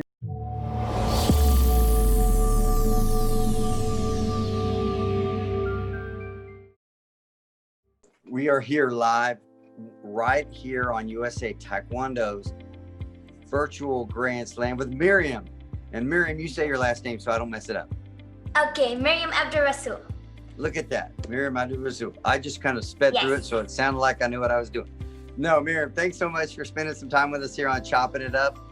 This is USA Taekwondo's virtual Grand Slam. And Miriam, you're a virtual competitor in Poomsae, as you've done it before many a times. Maybe talk about one or two of your competitions you've done virtually. Yes. So I did the first Data Online European Open and the NCTA Live. They were very different because the Data Open, we submitted videos and we recorded videos. The NCTA was live, so there was kind of more adrenaline on doing the format. No question. And then you competed in one in the summer. What was it called? Summer Poomsae. That's right. Yes. That's right. It's the Summer of Poomsae. And you got to compete in there. And that's so good that you've had these opportunities, because the one thing that we found that our athletes are doing is they're staying busy, they're staying active. And in this case, Poomsae athletes are getting to continually compete. And you've really taken advantage of it by competing in all these competitions. A lot of preparation goes into a virtual competition. how long did it take to ultimately put out this Poomsae that you did here for the virtual Grand Slam? Well, for each round, the preliminary, the secondary, and the final, each round took around 2-3 hours to submit the videos. So in total, like 9 hours of training. Wow, that's impressive. 9 hours of just formal training. I love it. That's very impressive. Okay, you're not just a Poomsae champion. You do other things in your spare time. So give us a couple of examples of things that are going on in your life right now. Well, I love piano, and I performed the Fleur de Lis once of Beethoven, if you know that. I also got a new German Shepherd puppy. His name's Appa, and I love him very much. We're beginning to train him and everything. That is a busy household there. Lots of piano, lots of love for the puppy, and of course, a lot of Poomsae competition. So Miriam, good luck in this up and coming virtual Grand Slam. Your Poomsae is coming up next. I can't wait to watch it. Good luck to you, and I'm sure you're gonna do great. Thank you so much for spending time with us on Chopping It Up with Jason and Miriam, and I look forward to meeting you in person down the line. Yes, you're welcome. Bye now. Okay, bye.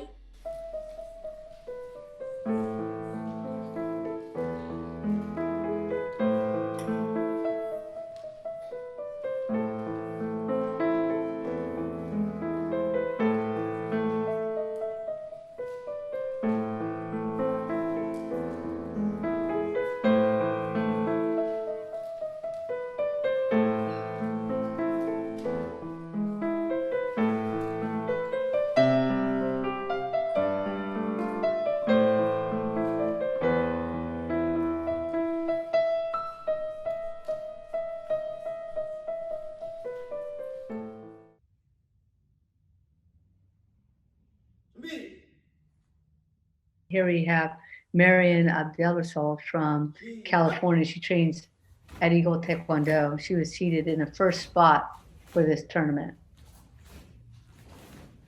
Right, and Miriam is just 10 years old and looks so tall. I remember her from the summer of Poomsae. Her kicks are just ridiculous. I don't know about her being 10. Are we sure? She's 10 or 11. Wow, she looks so grown up. Like maybe she should have a driver's license. She's taking brothers and sisters to school. Wow. Yeah, and that was a really solid performance too. I think she has a nice combination of softness in some of the draws, but then really good extension and power on the attacks. And look at that, the highest score, a 737. She's not just tall, you know, and like can kick high. She's actually very strong, very stable through the performances. Right, nothing in her body is moving when that front kick goes. Right, she must really train a lot in order to be catching up to the growth of her body and continuing to, you know, adjust stances as need be as she's getting taller. Really strong for 10 years old.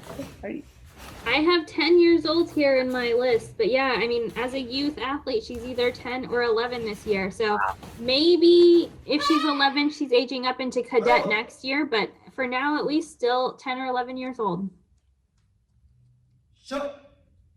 Very impressive from Miriam from that Eagles team. Very, very strong performance. Moves like a junior. So she received a 7.37 for her first Poomsae. And Miriam, just look at that, 7.5 for the second Poomsae. So clearly into first place with that performance. Right, so, she adapted everyone by 0.4. Yeah, 7.433. So there's your standings there with Miriam Abdelrasol in first place, handily there. And we're taking the top 11. So you see there, the number 11 spot is Livia Vial with a 6.783. So that was a cutoff right there, a pretty high cutoff compared to what we saw, I think, in the summer of Poomsae in the prelim round. Right, and here's the rest of those athletes. Really congratulations to everyone who submitted videos and competed in this tournament, because everybody will get points for participating.